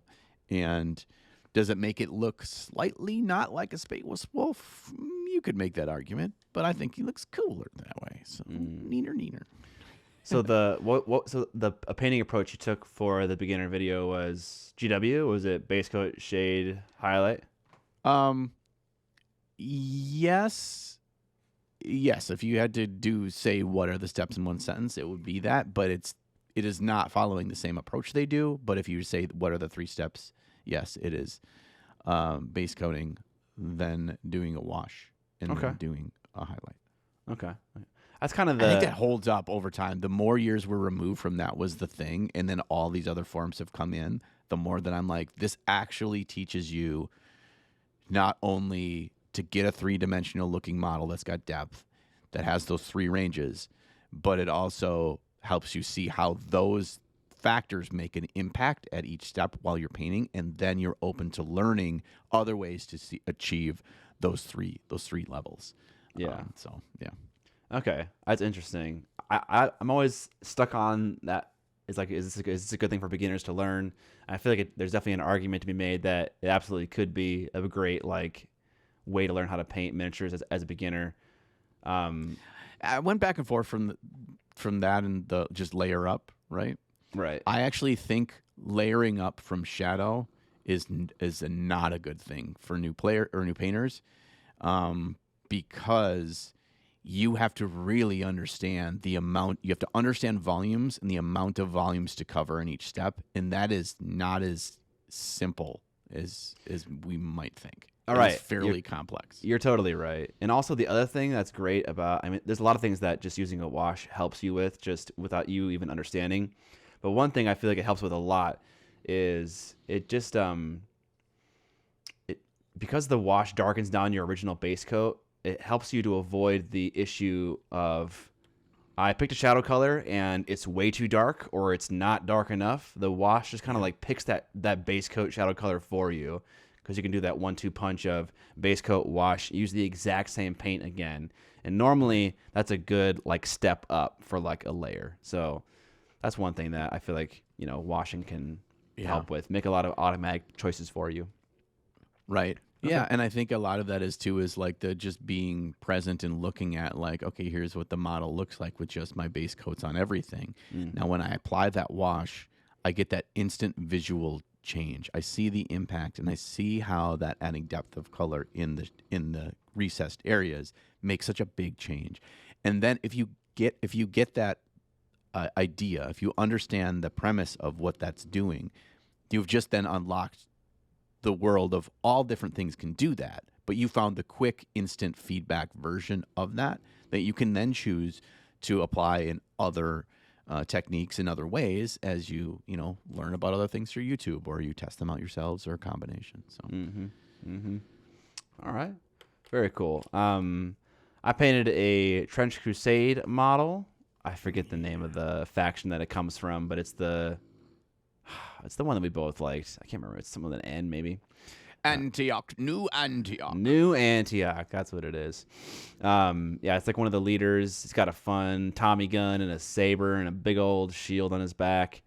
And it's a very pleasant pose. It's like a well-designed pose. Yeah, I totally agree. And I gave him some crusty, rusty armor, some battle damage, and I painted him intentionally with a more militaristic scheme because I wanted him, because he looked kind of like a British chap. I wanted him to feel like kind of a World War II British cavalry officer or something like that. But I also wanted him to feel a little demonic, and so I made his eyes glowing. I got some gore dripping from under his helmet and some splatter on him and some rust coming out of the holes in his armor and stuff like that. So it was fun, and it was the guys who are sculpting for Trench Crusade know what they're doing. They know how to make a pleasant model to paint. This model has the perfect amount of detail on it for it to not feel overwhelming, but for all the surfaces to not feel so super bare. It's a 32 mil model, and all of this, the details are sculpted really well in size, which I'm sure you already know all this because you've painted a Trench Crusade model or two. But great figs for sure. And the paint job of the model was me testing the Vallejo game color range. So every paint on this model is from that range: the metallics, the washes, the fluos, everything. And it's a review of the paint range, and also the beginning of a series. I mentioned this last time in the last episode, where I want to test paint ranges one after the other, where I paint a single model and run them all through the same testing battery. And then have a nice comparison at the end. Also, part of the reason why I want to do it that way is because generally my first idea of something isn't the best. And I'll put a bunch of work into a video and I'll release it. And then the first comments come through and they say something like, "Why didn't you do this?" And it's well, fuck me. Okay, why didn't I think of doing that? And so if I just do this one and I ask questions to you guys and I show you what my ideas are, undoubtedly you're going to have better ideas than me. And then I'll just take those ideas and we'll kind of make a better paint comparison moving forward. So instead of just busting my nut all at the very beginning, I'll take it slow and come up with an actual good, useful comparison metrics for paint. Because, what I think is useful and what people think are useful for their hobby is not always the same thing. But the one thing I did do was I chatted with Benjamin Cantor, and I was like, how would you test if a paint range is mixable? Because that was one thing that people wanted to know: is a paint range, does it mix well? And the thing about Vallejo Game Color and many hobby brands is that there's a million paints in the range, and so you don't really need to mix paints. You can just go and buy a hue you need, and if you need to adjust a little bit, then just adjust a little bit. You don't need to mix whole ass new colors. Yeah, I found that. So I'm just about completed. I'm finishing up today. I have 4 more of my deck of many color cards for paint selections to complete. So I've done 96 cards. Each card's got 5 colors, 3 paints of each color. So like I think I said before, 1,500 paints I'm selecting for these cards. So I'm just about done. And actually, I would have been done, but I was waiting on somebody else to help me. Anyway, I found that exact thing after staring at my walls, pulling out paints, getting all my swatch samples and making sure every color, I have a true form of that color and color checking it and all that kind of stuff. Man, there are so many fucking turquoises where you're just like, there's like, I'll give a paint example. This is not to specifically shit on them. Army Painter Fanatics range. There is a turquoise range of 6 paints, and there's a blue-green range of 6 paints. That is 12 paints that are like a little bit more of a saturated blue added, or a little bit more white paint added, or whatever. So you're talking 12 paints, and over all of these cards, I'm like, you need 2 of these. You need maybe 3. Like, put your darkest one, put your middle one, and put your lighter one. And then you mix the in-betweens. Yeah. And, like, so many ranges I see that, I'm like, I kind of more appreciate ranges that it's like every time they add a color, every time they add a yellow-orange, it's specifically for it being a yellow-orange, and there's not 2 others that are a little bit lighter and a little bit darker. I want a color for the color. I can do my own tweaking from there. Right. So... Yeah, I'm with you. It's like, ugh, so much pre-mixing when you're like, I can mix this color just by adding white to the other color. Why does it need to exist? Right. And so it's hard to answer that question, like how mixable is a paint. And so me and Ben kind of went back and forth and devised something that makes at least some sense. So I painted this model mostly with the beginner set from Vallejo Game Color. When there were some things that were missing, then I would supplement. But otherwise, it's kind of also a partially a review of like what paints are available in the beginner set. And so what I did to kind of answer the question of is this mixable and also review the starter set simultaneously was I made a paint gamut. So like a gamut is like the all available colors that you can achieve with these paints. And so I painted swatches of every paint in the paint set, aside from like white and black, and they have 3 tans. They have 3 yellowy tans in the beginner set. And so I just picked the most saturated one and took color samples of all of them. I was very geeky with how I took the photos, and I made sure it was like the correct color balance, and I made sure like I took a picture like with my video color checker chart to make sure all my colors were accurate and like all this shit. And I plotted them all on a color wheel.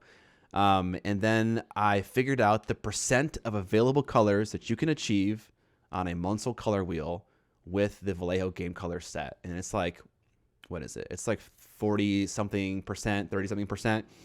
And that will be like a comparison metric that you can do with other brands' starter sets. It's like if you did not have any of these paints and you wanted to get into it, you wanted to buy one of these ranges, like this is what you can expect to achieve. And it indicates how well the paint can mix to get secondaries and things like that, because there's no purple or magenta in the Vallejo Game Color set. And mixing blue and red creates the most dog shit purple you can imagine. And so it's some way of comparing how well the paint mixes. And it's, it's okay. It's not fantastic. Some secondaries are better than others and some are really bad. But that's like one of the tests that I'm doing in this paint range comparison is how much color space does a starter set cover?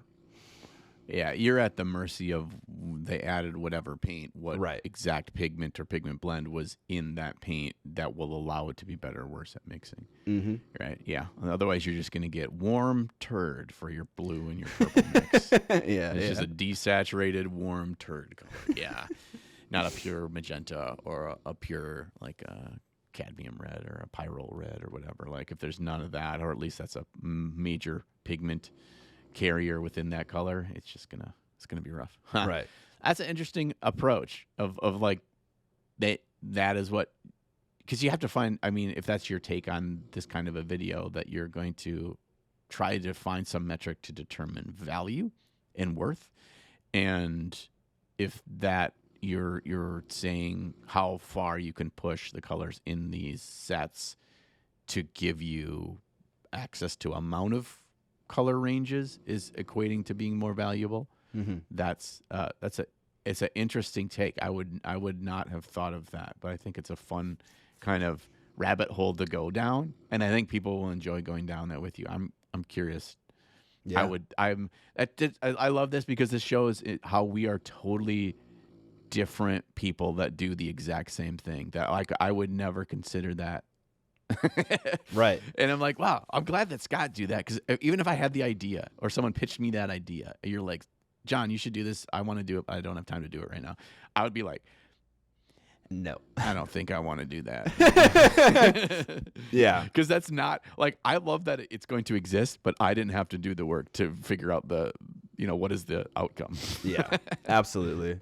I mean, the first idea I had was like, I'm gonna take a single pigment paint from an art range, like say a red and a blue, and mix a magenta, and then I'll take the best red and blue from Vallejo Game Color and mix the same magenta and just compare the two magentas and just do like a visual analysis of how well did those paints mix. But there are so many variables in that test that I feel like just wouldn't result in a good answer to the question, is the paint mixable? So it's hard.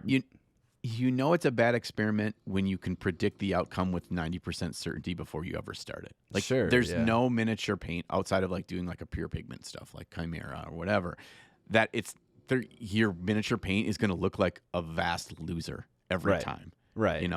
But that doesn't mean it's a bad miniature paint. That doesn't mean for the task that we are using it for, it could be a far superior paint than that pure pigment artist brand paint. But for different reasons, and what is the heart of the matter that you're trying to get at, and that's your hypothesis question that you lead with. But you're right, like that one is you're kind of leading down the road that doesn't give you any interesting potential outcomes that you don't know what they might be. Right.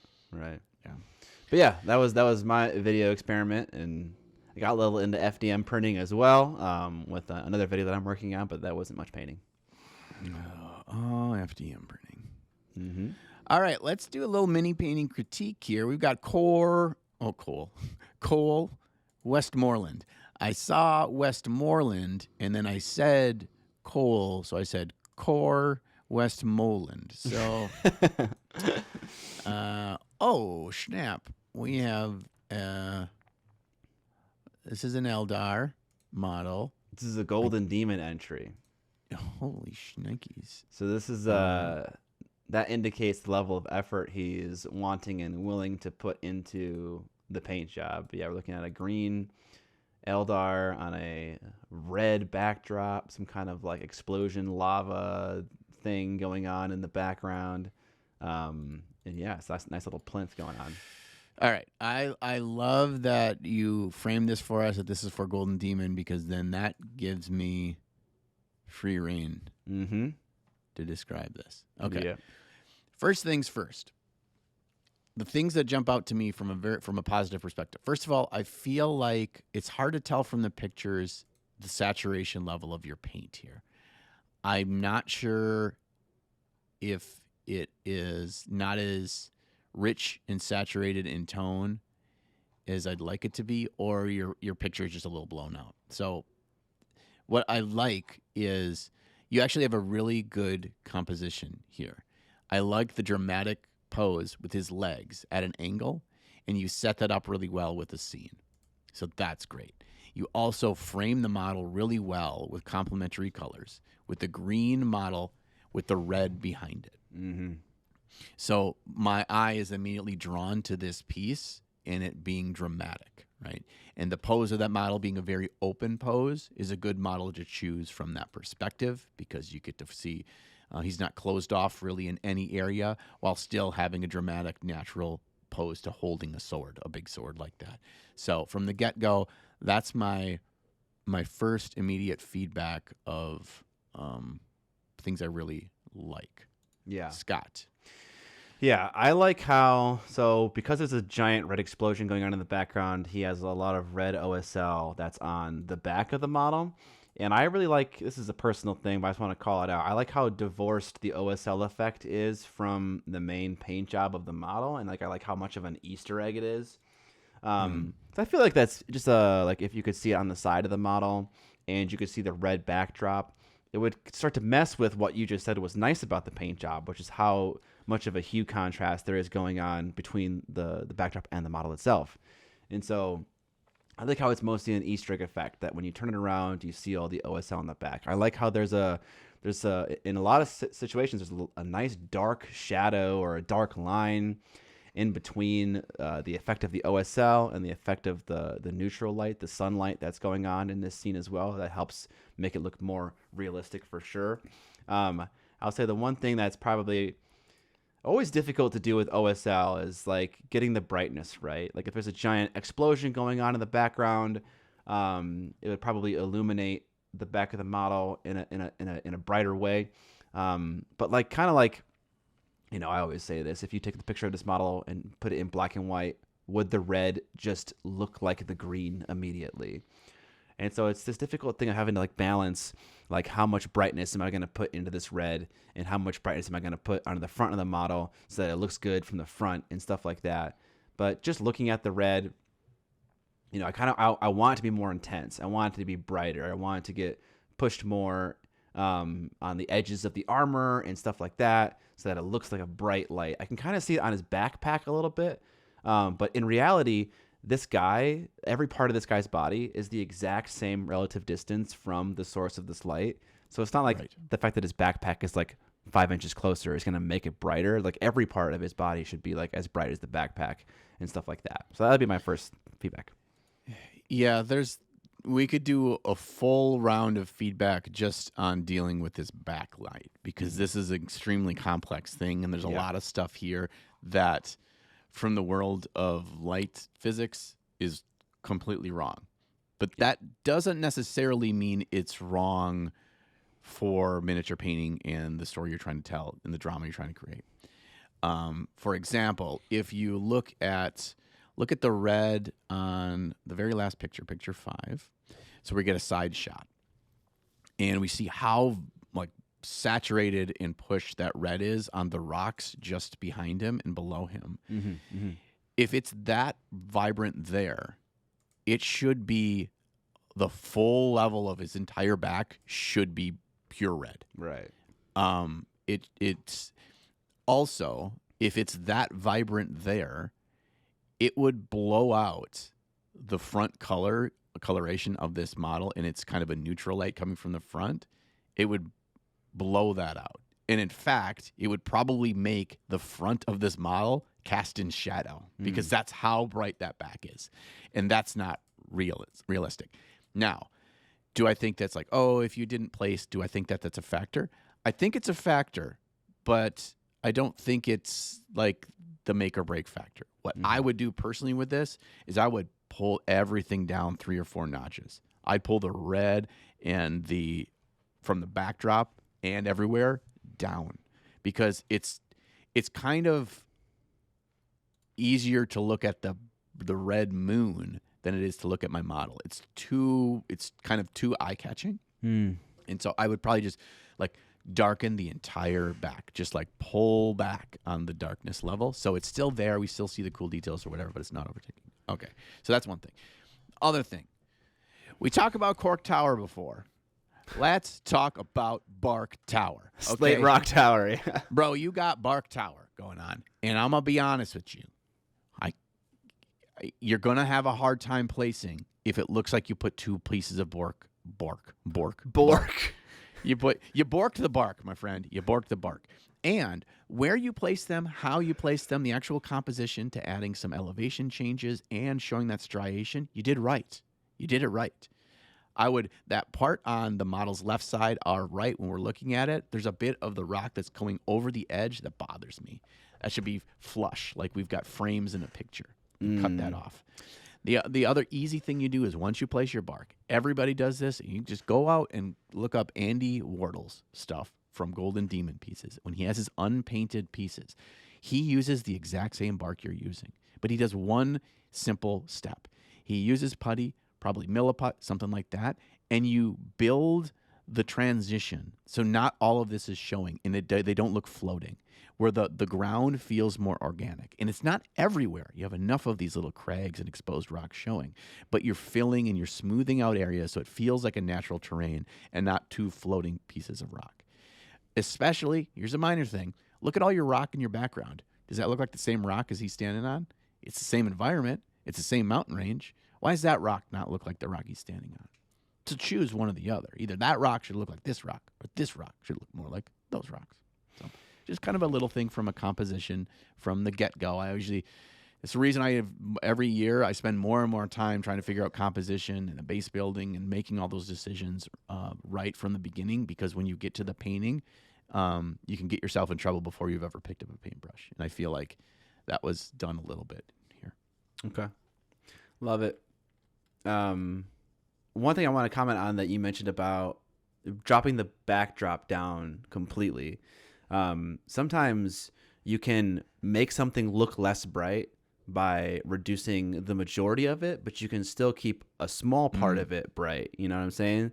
And that gives you the impression that a thing is less bright, even though you still have a small part of it. So a small part of that supernova effect could still be as bright as it is right now. But if you reduce like 95% of it in brightness, you still get kind of the best of both worlds. It is less attractive, less eye-catching, steals less attention, but also still feels energetic and bright and big and beautiful.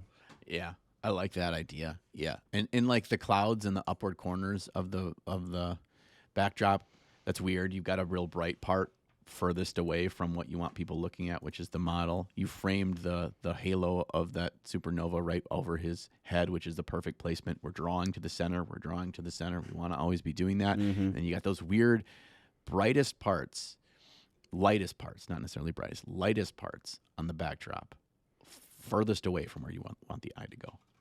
So those for sure could be darkened, like create this 100%. Haze of an arch of darker around that arch. It's not that you have to take the clouds out, but they should be much darker there.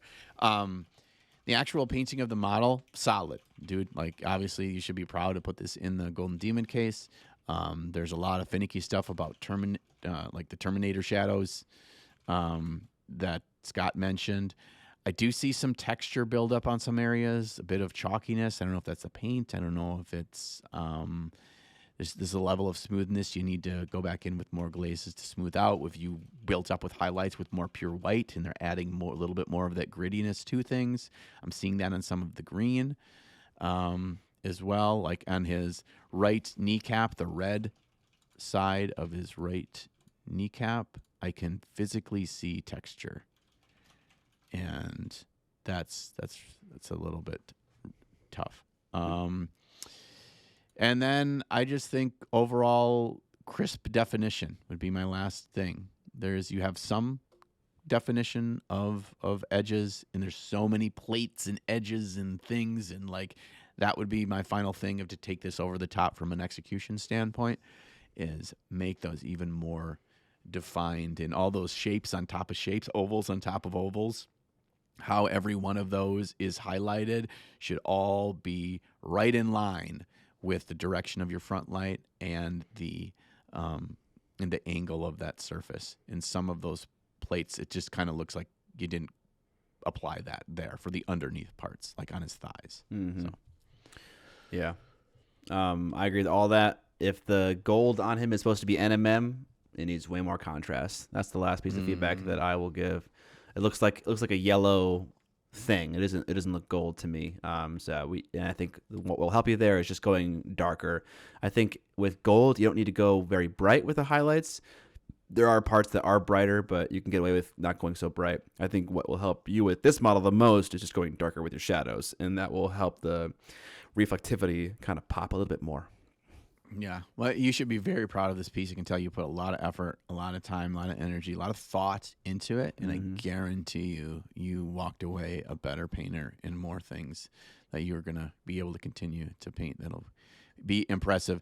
Great job, Cor Moland. We appreciate you submitting. If you are a patron of the podcast, that means you give us a couple bucks a month.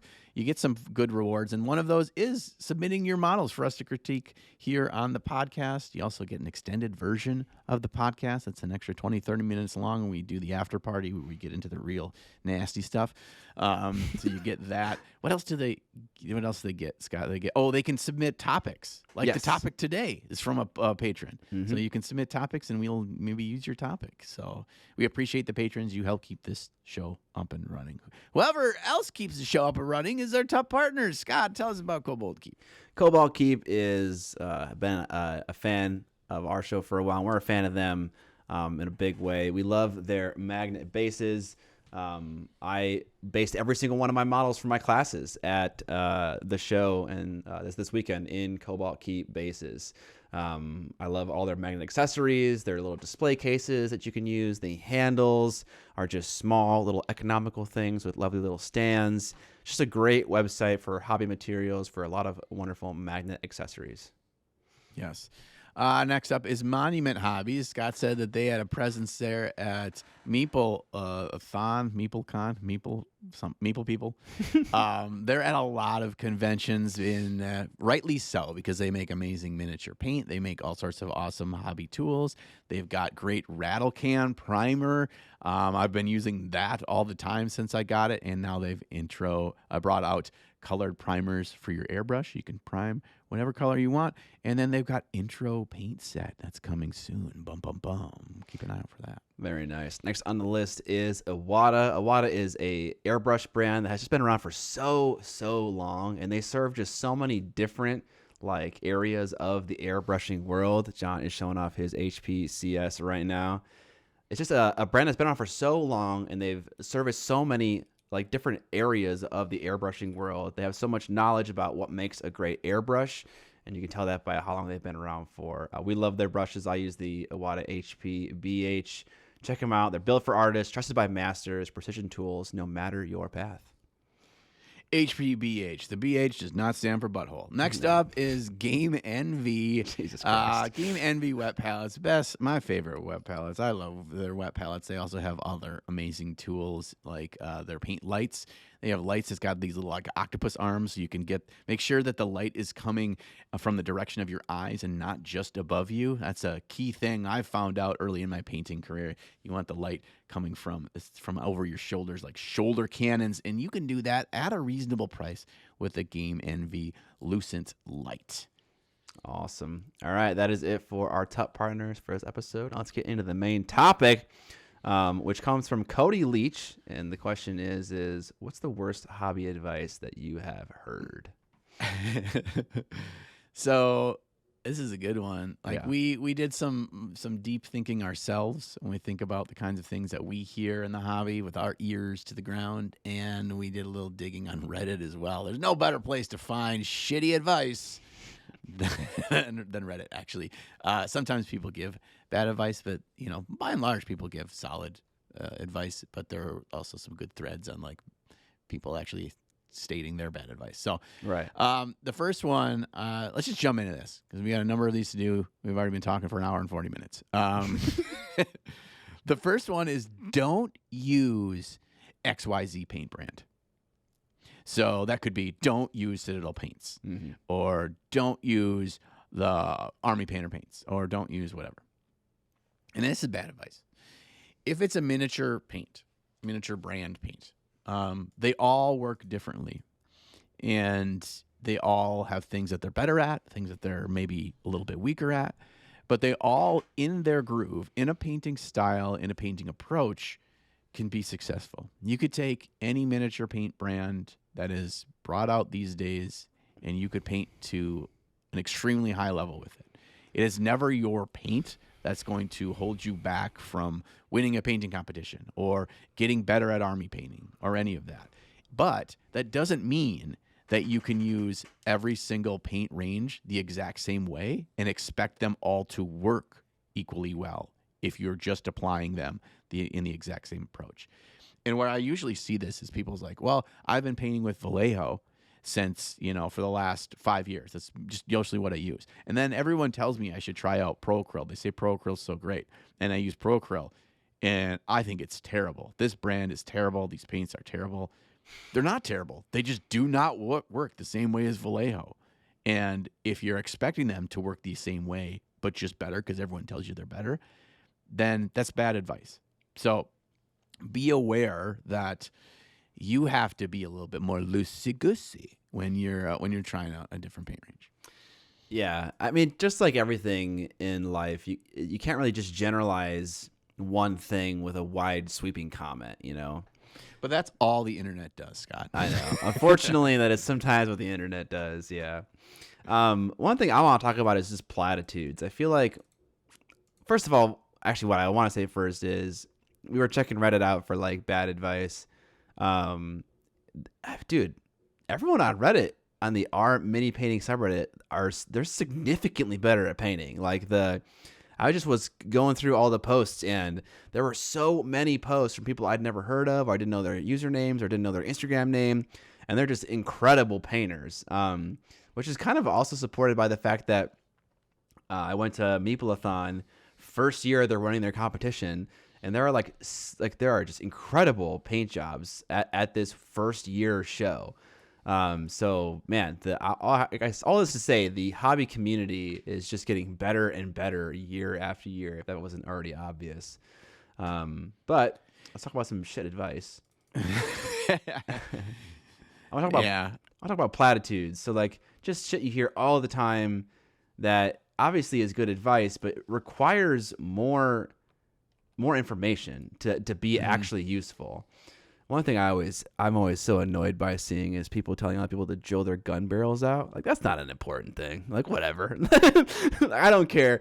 I never cared about drilling out gun barrels. I get people talk about it all the time, but it's just like for me, that's like a waste of feedback. But I get why people say it. Anyways, the actual platitude. Yeah. All right, what do you want to say about that? I mean, it's like so many things what we would consider bad advice, and drill your gun barrels is a great example of that. My dog's kicking around some Warhammer sprues right now. Okay. So many of the examples of bad advice, like you said, there's much more nuance or conversation that needs to be had around it, but also like they're opinion-based things. Yeah, I may think a model looks cooler with the gun barrel drilled, but that's just my aesthetic preference. That doesn't mean that it's actual advice to make you a better hobbyist. Right. It's just, in my opinion, this is whatever. And so sometimes things that are veiled as advice, you need to see through that a little bit and think, is this just what you like? Or is that actual tangible advice that I can take away to become a better painter? Yeah. Because those are different, but oftentimes one is disguised as the other. Yeah. So. That's a solid point. It's important to differentiate when someone is giving you a personal preference versus an actual piece of feedback. That is just generally a good thing to think about. But the one thing I do want to mention is people always tell other people that they need more contrast, but that really needs more context. I think at this point in our hobby careers, everyone's getting to be a better painter. I think we can be more specific about what that really means. It doesn't just mean light and dark. It doesn't just mean, darker recesses and brighter edge highlights. It means all of those things, and it means more of those things. Like we said in many episodes in the past, contrast is not just about value, the difference between lightness and darkness. It's also about the difference between, difference in finish, like between glossy, having blood splatter on a matte, cloth, like having that bright little tiny bits of gloss acts as contrast between the matte of the below linen or cloth that you're painting. Like that's a form of contrast. Another form of contrast we just saw on that piece we just gave feedback to of that green Eldar guy on a red backdrop. That's hue contrast that allows you to have the model pop out of the background more. Or another form of contrast is something that's a little bit more kind of loose, where it's the contrast of, say, design, where it's like everything on this model has just like an abundance of whether it's detail or freehand all over the mini, and there's just one spot in the very middle of it that's just clean and pristine. Like that is contrast of design, where it's like I am making a choice to like have one spot in the model be different than everything else, and that helps draw attention to it.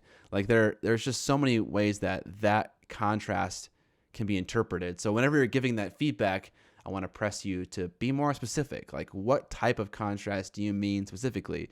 Do you mean volumetric contrast on like a nice round volume? Do you mean like specifically the recessed shading needs to be darker so that there's more crispness in between each individual thing. Like all of that can be interpreted as contrast, and I think it just needs a little bit more description. Yeah, I mean, needs more contrast has almost become like a meme in and of itself. Right, yeah. Because you can say that and you're probably right most of the time. Yes, exactly. But yes. Right? But you're just shooting a cannon shot across the bow and then just fucking walking away. Like you actually aren't helping anything. And oftentimes people will say that comment but not necessarily know what they're talking about or identify the diverse amount of contrast or what counts as contrast, or more importantly, not giving more depth to what they mean in examples of what they mean given the situation, given the exact context of the model. Like here's an example of contrast that could be used, and here's where you could have used it here. Here's areas that why it needs more contrast, and so giving more specific examples and even sharing a little bit more of the wide and deep pool that is contrast. Mm-hmm. So sometimes bad advice is just not giving actual advice and just saying something, but not giving any context to it. Yeah. Right? Absolutely. All right, I got one here. It says, you should, it's not smooth enough. Your paint job should be more smooth.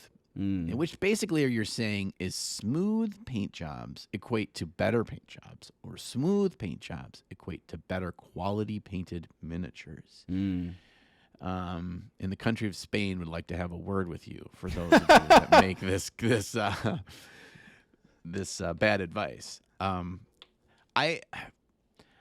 We've seen so many amazing paint jobs, and we've talked about them kind of in our after party episodes where we talk about our favorite paint job by another painter and why we love it. Mm-hmm. I think about 50% of the time, it's probably that you and I each pick one. It's a good chance that on one of the two of ours at least will not be because of the smoothness of the paint job, why it's so impactful and we love it so much. Understanding use of color, use of texture, use of like slight variations and bringing life to something is such a nuanced thing, and that thing has almost no relation to a final smoothness of it. Now, that doesn't mean you can't still have great color impact or great, like, really dramatic areas where a lot of nuance is done over lighting and the uniqueness that is human flesh and all these kinds of things, that they can't also be smooth. But the more important thing is making the impact through color. And just saying smooth equals better is a problem for me, because most of the boring, well-painted models I see are just smooth. But that doesn't mean they're not boring. They're oftentimes very boring. And so don't just say, if you just make your paint job smoother, if you get better with working with glazes, if you can create this amazing smooth transition, that equates to better. You can do all of that, but if you're doing it at the expense of not doing other things, of learning how color works and learning how contrast works in this wide variety of ways that we talked about, if you're just focused on smoothness, you're kind of selling yourself short to what makes this hobby so awesome, is the breadth of things that you can spend time on. Right. That's a good point. I would say another negative thing not negative thing, but a bad piece of advice that I hear pretty often is, if unfortunately it kind of sometimes comes from something that I say a lot, and that's paint more minis, Unfortunately, there's more to it than that, And actually, while I was going through Reddit, one of the pieces of feedback that I saw on a post was that literal phrase. Paint more minis. No credit to me, might I add. Fucking lame. The trademark. The trademark, yeah. Unfortunately, there's more to it. And so while me and John were like thinking of advice and bad advice for this episode, we also kind of had a conversation about like what kind of person is hearing this advice, right? Because everyone is doing this hobby for different reasons. And if you are not trying to be a better painter, and like this is literally like your way to relax after work, like you're going to want to listen to certain pieces of advice and not listen to other certain pieces of advice. You know, that's just the way it is. And so what I'm about to say may not apply to you if you don't want to get better at painting in some way, you know. If you're like just totally happy with how you're painting right now and have no interest in improving, then, you know, not all advice is applicable to you. But in the case that you do want to get better, one thing that you want to be aware of is that just painting is not enough, unfortunately. You need to be intentional with how you paint, whether that is in trying new things out and seeking feedback for those new things, seeking comparison of like your attempts of a technique to other people's attempts of a technique that you appreciate and like a lot. Say buying the same model that someone else has painted in a way that you enjoy and trying to replicate it. There's a long-standing phrase in this podcast that John has coined, and it is being proactive in the process. And that just refers to keeping your mind open while you're painting and not just totally getting into like a Zen flow state where you're not observing things. Like I was teaching this in my class. Like mini painting is such a do a thing, observe, see how it makes you feel, try a new thing, observe the results again, and you just do that back and forth and back and forth and back and forth, and eventually you start to get better and better, start to develop more and more of a personal taste, and that's really how you improve, is really being intentional about how you paint and really pushing yourself and trying new things constantly and trying to improve upon those attempts go after go. Yeah. I'll have the record state that I don't agree entirely that this is bad advice. Okay. I think the things that you're talking about and being proactive, which I obviously think are so incredibly valuable. I think they don't matter if you don't just paint more minis. Like none of the other stuff matters if you're not painting. Of course. And I think the core of this advice and what this advice is trying to get to, again, this is maybe my interpretation, and maybe your interpretation is different. Okay. That my core interpretation of this is you just need to paint to improve. Yeah. That is 100% true. You're not going to get better at painting by watching 70 hours of YouTube videos. Of course. You're not going to become a better painter. Agreed. You have to paint at some point. Yes. And so I think what the core of this message, and I like to give benefit of the doubt for people that just, again, don't throw this message out and then walk away. I think you need to add more context. The context that Scott just said is the context that you have. But the importance of repetition builds skill in anything. And without that repetition, you do not build on a skill. And without building on a skill, you don't improve at that skill. And you can even mentally just check out. You could just not pay attention at all to what you're doing. But if you paint it every single day, after a week, after a month, after a year, your painting would improve without actively trying to get better because of just becoming more proficient at that skill. Now, if you wanted to take better advantage of all that painting time and improve and try to grow as a painter, that would include being more proactive and implementing new techniques, trying things that are uncomfortable, learning from others, that kind of thing, watching videos that do something you've never done before and trying to fold that in and finding which ways work for you in the way you approach. But at the end of the day, it is just painting more minis. It is slaying the gray. It is doing that task.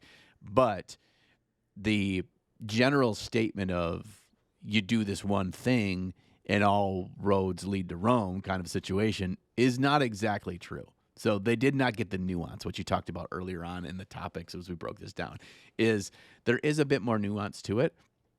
But I'd rather somebody paint not trying to improve at all every day as opposed to, I mean, this is a fun test. If somebody paint one model every single day, you have another person. We'd have to give like someone the same skill level at the start. You have another person that watches an hour worth of YouTube videos every day, but only paints 2 days a week.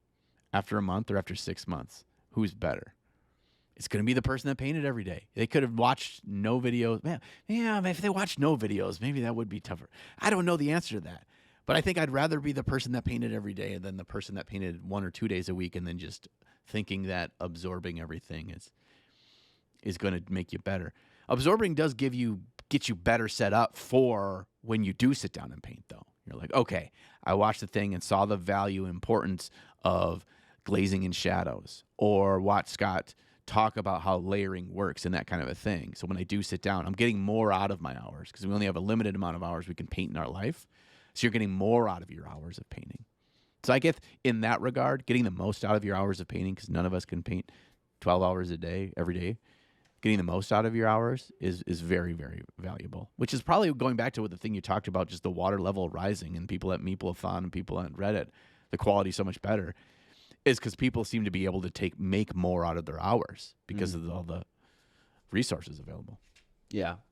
I'm not trying to advocate for watching videos over painting. That's not what I'm trying to say at all. I'm just trying to say, like, while you are painting, shutting your brain off to what you are doing and just doing what you always do is not going to improve you as fast as someone who is intentionally trying to try out new things and observing how their attempts are going and making adjustments and seeing how those adjustments do. Like this is all things you're doing while you are painting, not like I'm going to study and then come back and apply some things that I learned while I was studying. I didn't mean to say that, if that was what you had picked up on. Yeah. No. I just wanted to clarify. I didn't think that you were, but I didn't want people to walk away from this thinking that we don't think you should just paint more, because we do, but there's more intricacies to it. Of course. Yeah. Yeah.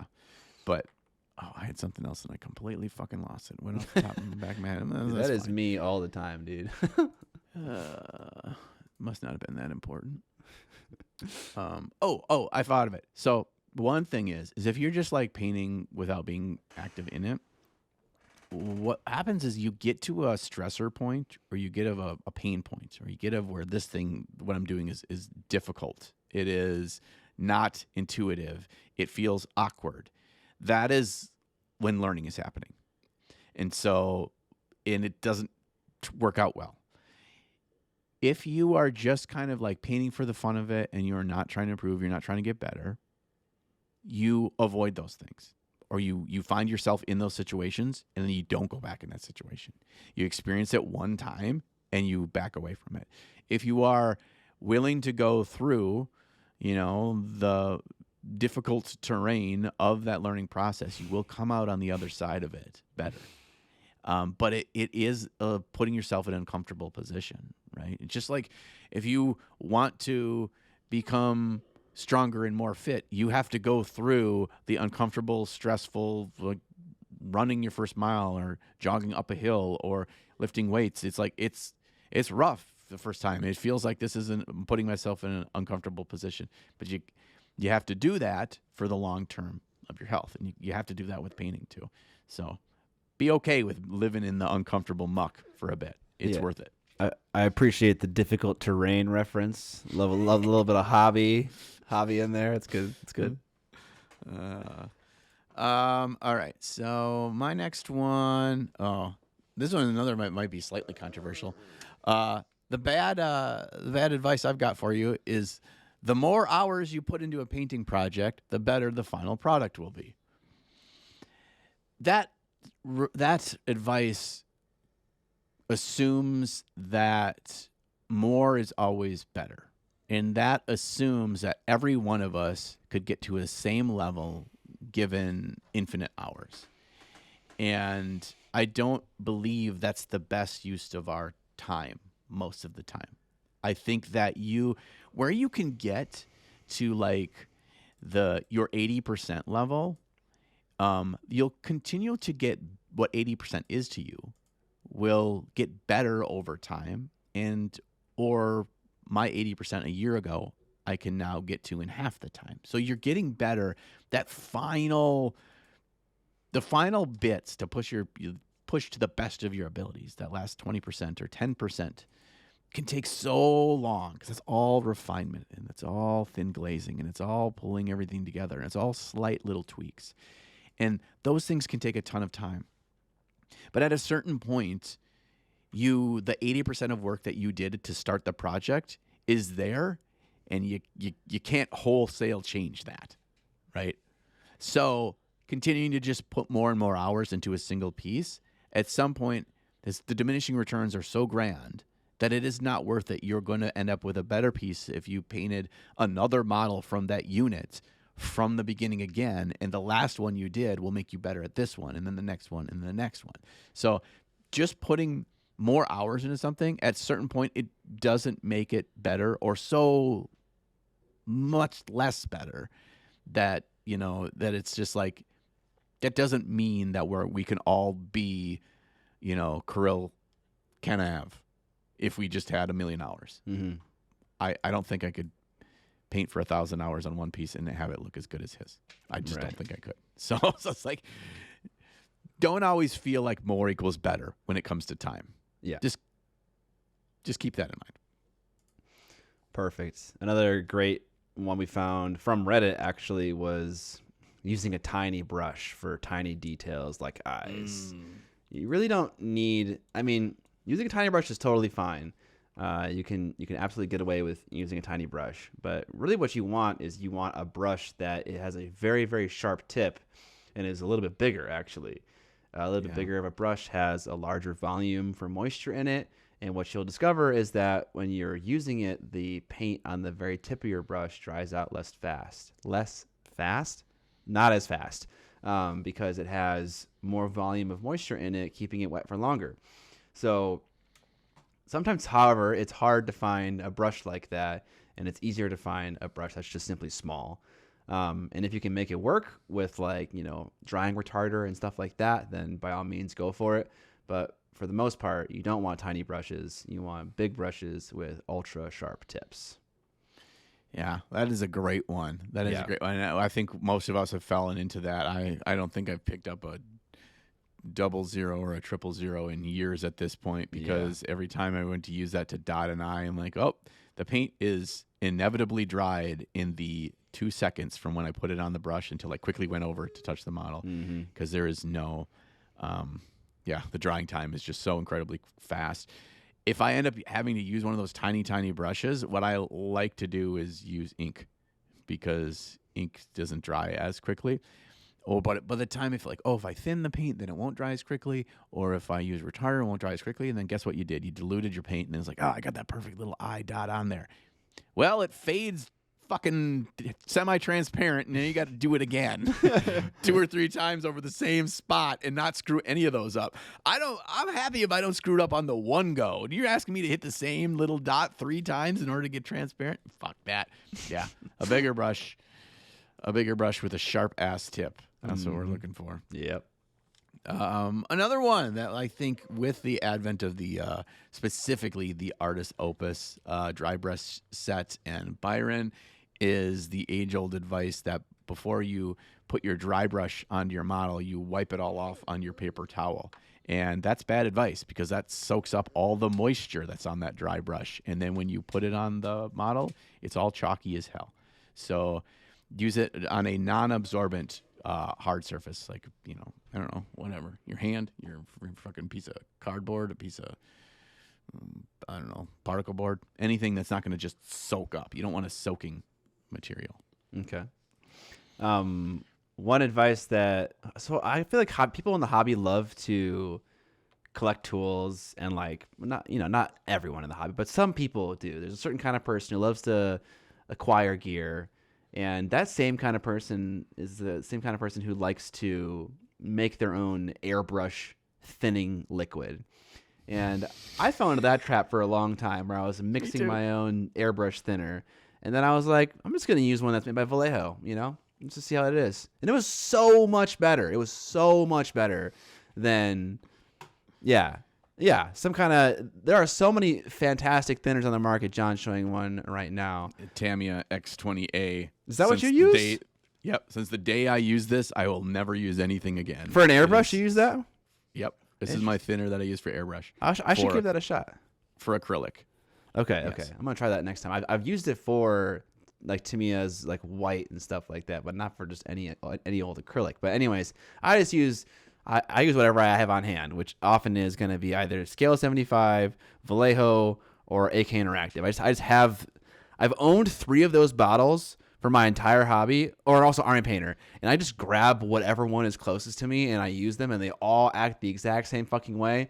And it was so much better than anything that I was mixing up, which was a combination of water and isopropyl and flow improver and things like that. Just don't bother. It's just not worth it.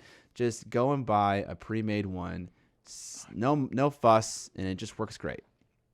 I just seen if I still have my giant bottle of glycerin in here. Oh, you put glycerin in the thinner? Yeah, because glycerin is like ultra lube. And then, so that's what keeps it from sticking to the needle and stuff. But you need like the head of a pin of glycerin in your mix. I got a fucking jug like this big. I'm like, what the hell am I going to do with this?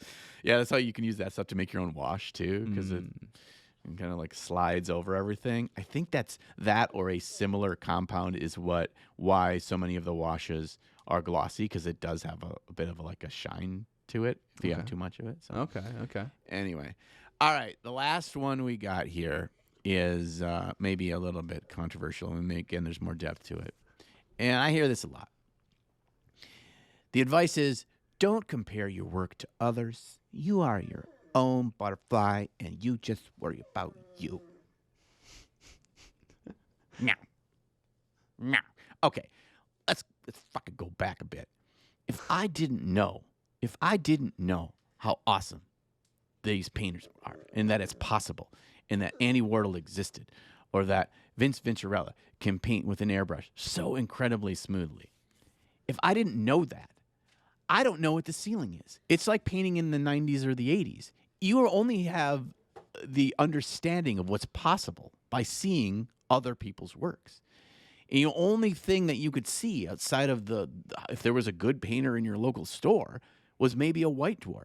So the ceiling of what's capable then became the white dwarf. That's the best that painting can be. And so if you're not seeing where you're at and seeing what's possible, whether it's the fellow friend that's a painter, whether it's people on Instagram, whatever, you don't have at least an idea of where I'm at and where I want to go to find a road or a line that'll get me one step closer to that. And when I think what most people are really trying to say when they say don't compare yourself is like, don't be hard on yourself because you're not as good as those people. Right. And I agree with that. But that's not what the statement is that people say. They say don't compare yourself. I disagree with that, because the only way you can find the differences and you can find room for growth and you can start a path towards that growth is to compare where you're at and where you want to be. And that is comparison. That is not pooping on yourself. That is just trying to be objective in where you're going. And so I think with a healthy mindset, compare yourself, because that'll help you grow and help you see. And I often find, like when I teach classes as well, this came up in my Nova class, was that people were seeing the things that I did. And when they went back to their workstations and they started working, and they're like, I feel like I'm doing the same steps as you, but my final outcome isn't the same steps as you. And I look at my model and they look at their model and like, what is it? Well, let me watch you paint. And it's oftentimes just a little thing. It's a little tweak. It's making sure you wick your brush before you touch the model, that you now have more control over that paint. Or make sure you're thinning it a little bit more than you are. You're just getting too thick of coverage, and you're not getting smooth transition in your layers. It's small things, but it started with, they look at mine, they look at theirs in hand. They're like, what am I doing different? And that question comes from comparison. Mm-hmm. And that question is really what leads you on the path to improve, if you want to. Absolutely. Definitely agree with that sentiment for sure. Welcome, oh God, to the end of the podcast. Sorry, I got a little bit of con crud right now. I'm not feeling super great. But thank you so much for hanging out all the way to the end of the podcast. Like John mentioned earlier, if you are into our podcast and you want to support us, the best way to do that is through Patreon. Get access to an extended portion of the podcast where we chat about a lot of things, new models to us that we love and are cool and why we love them, and also new things we tried out, the experiments we're doing, and how those experiments are going. You can also check us out on Teespring, pick up some of our cool merch like t-shirts and cups and stuff like that. Or if you don't have any money to share, you can watch our podcast on YouTube with ads on. That gives us a little bit of extra money and no expense to you. And you can also check out the areas where we release our podcast on the audio version. If you just listen to that, I'm losing it. I'm losing it. If you give us a feedback there, some reviews there, then you can give us stuff. John, Your eyes are like slowly glazing over. I'm like trying to make time so that I can remember what I have to say. But then quick, let's start a new sentence so I can get to the sentence I wanted not to catching say. up. But yeah, give us a review wherever you listen to the podcast. That any kind of interaction, whether it's comments, whether it's likes, whether it's reviews on any platform, helps to push our stuff up in the algorithms so other people can find us. You nailed it, dude. No one would even know. Nailed it, dude. All right, well, this was a fun one. We had a good time talking about MeepleCon. We had a fun time talking about bullshit stuff that people talk that's bullshit. It's not even good stuff. We talked about, more importantly, the Ultra Corp we need to dispose of, viciouscashews.com.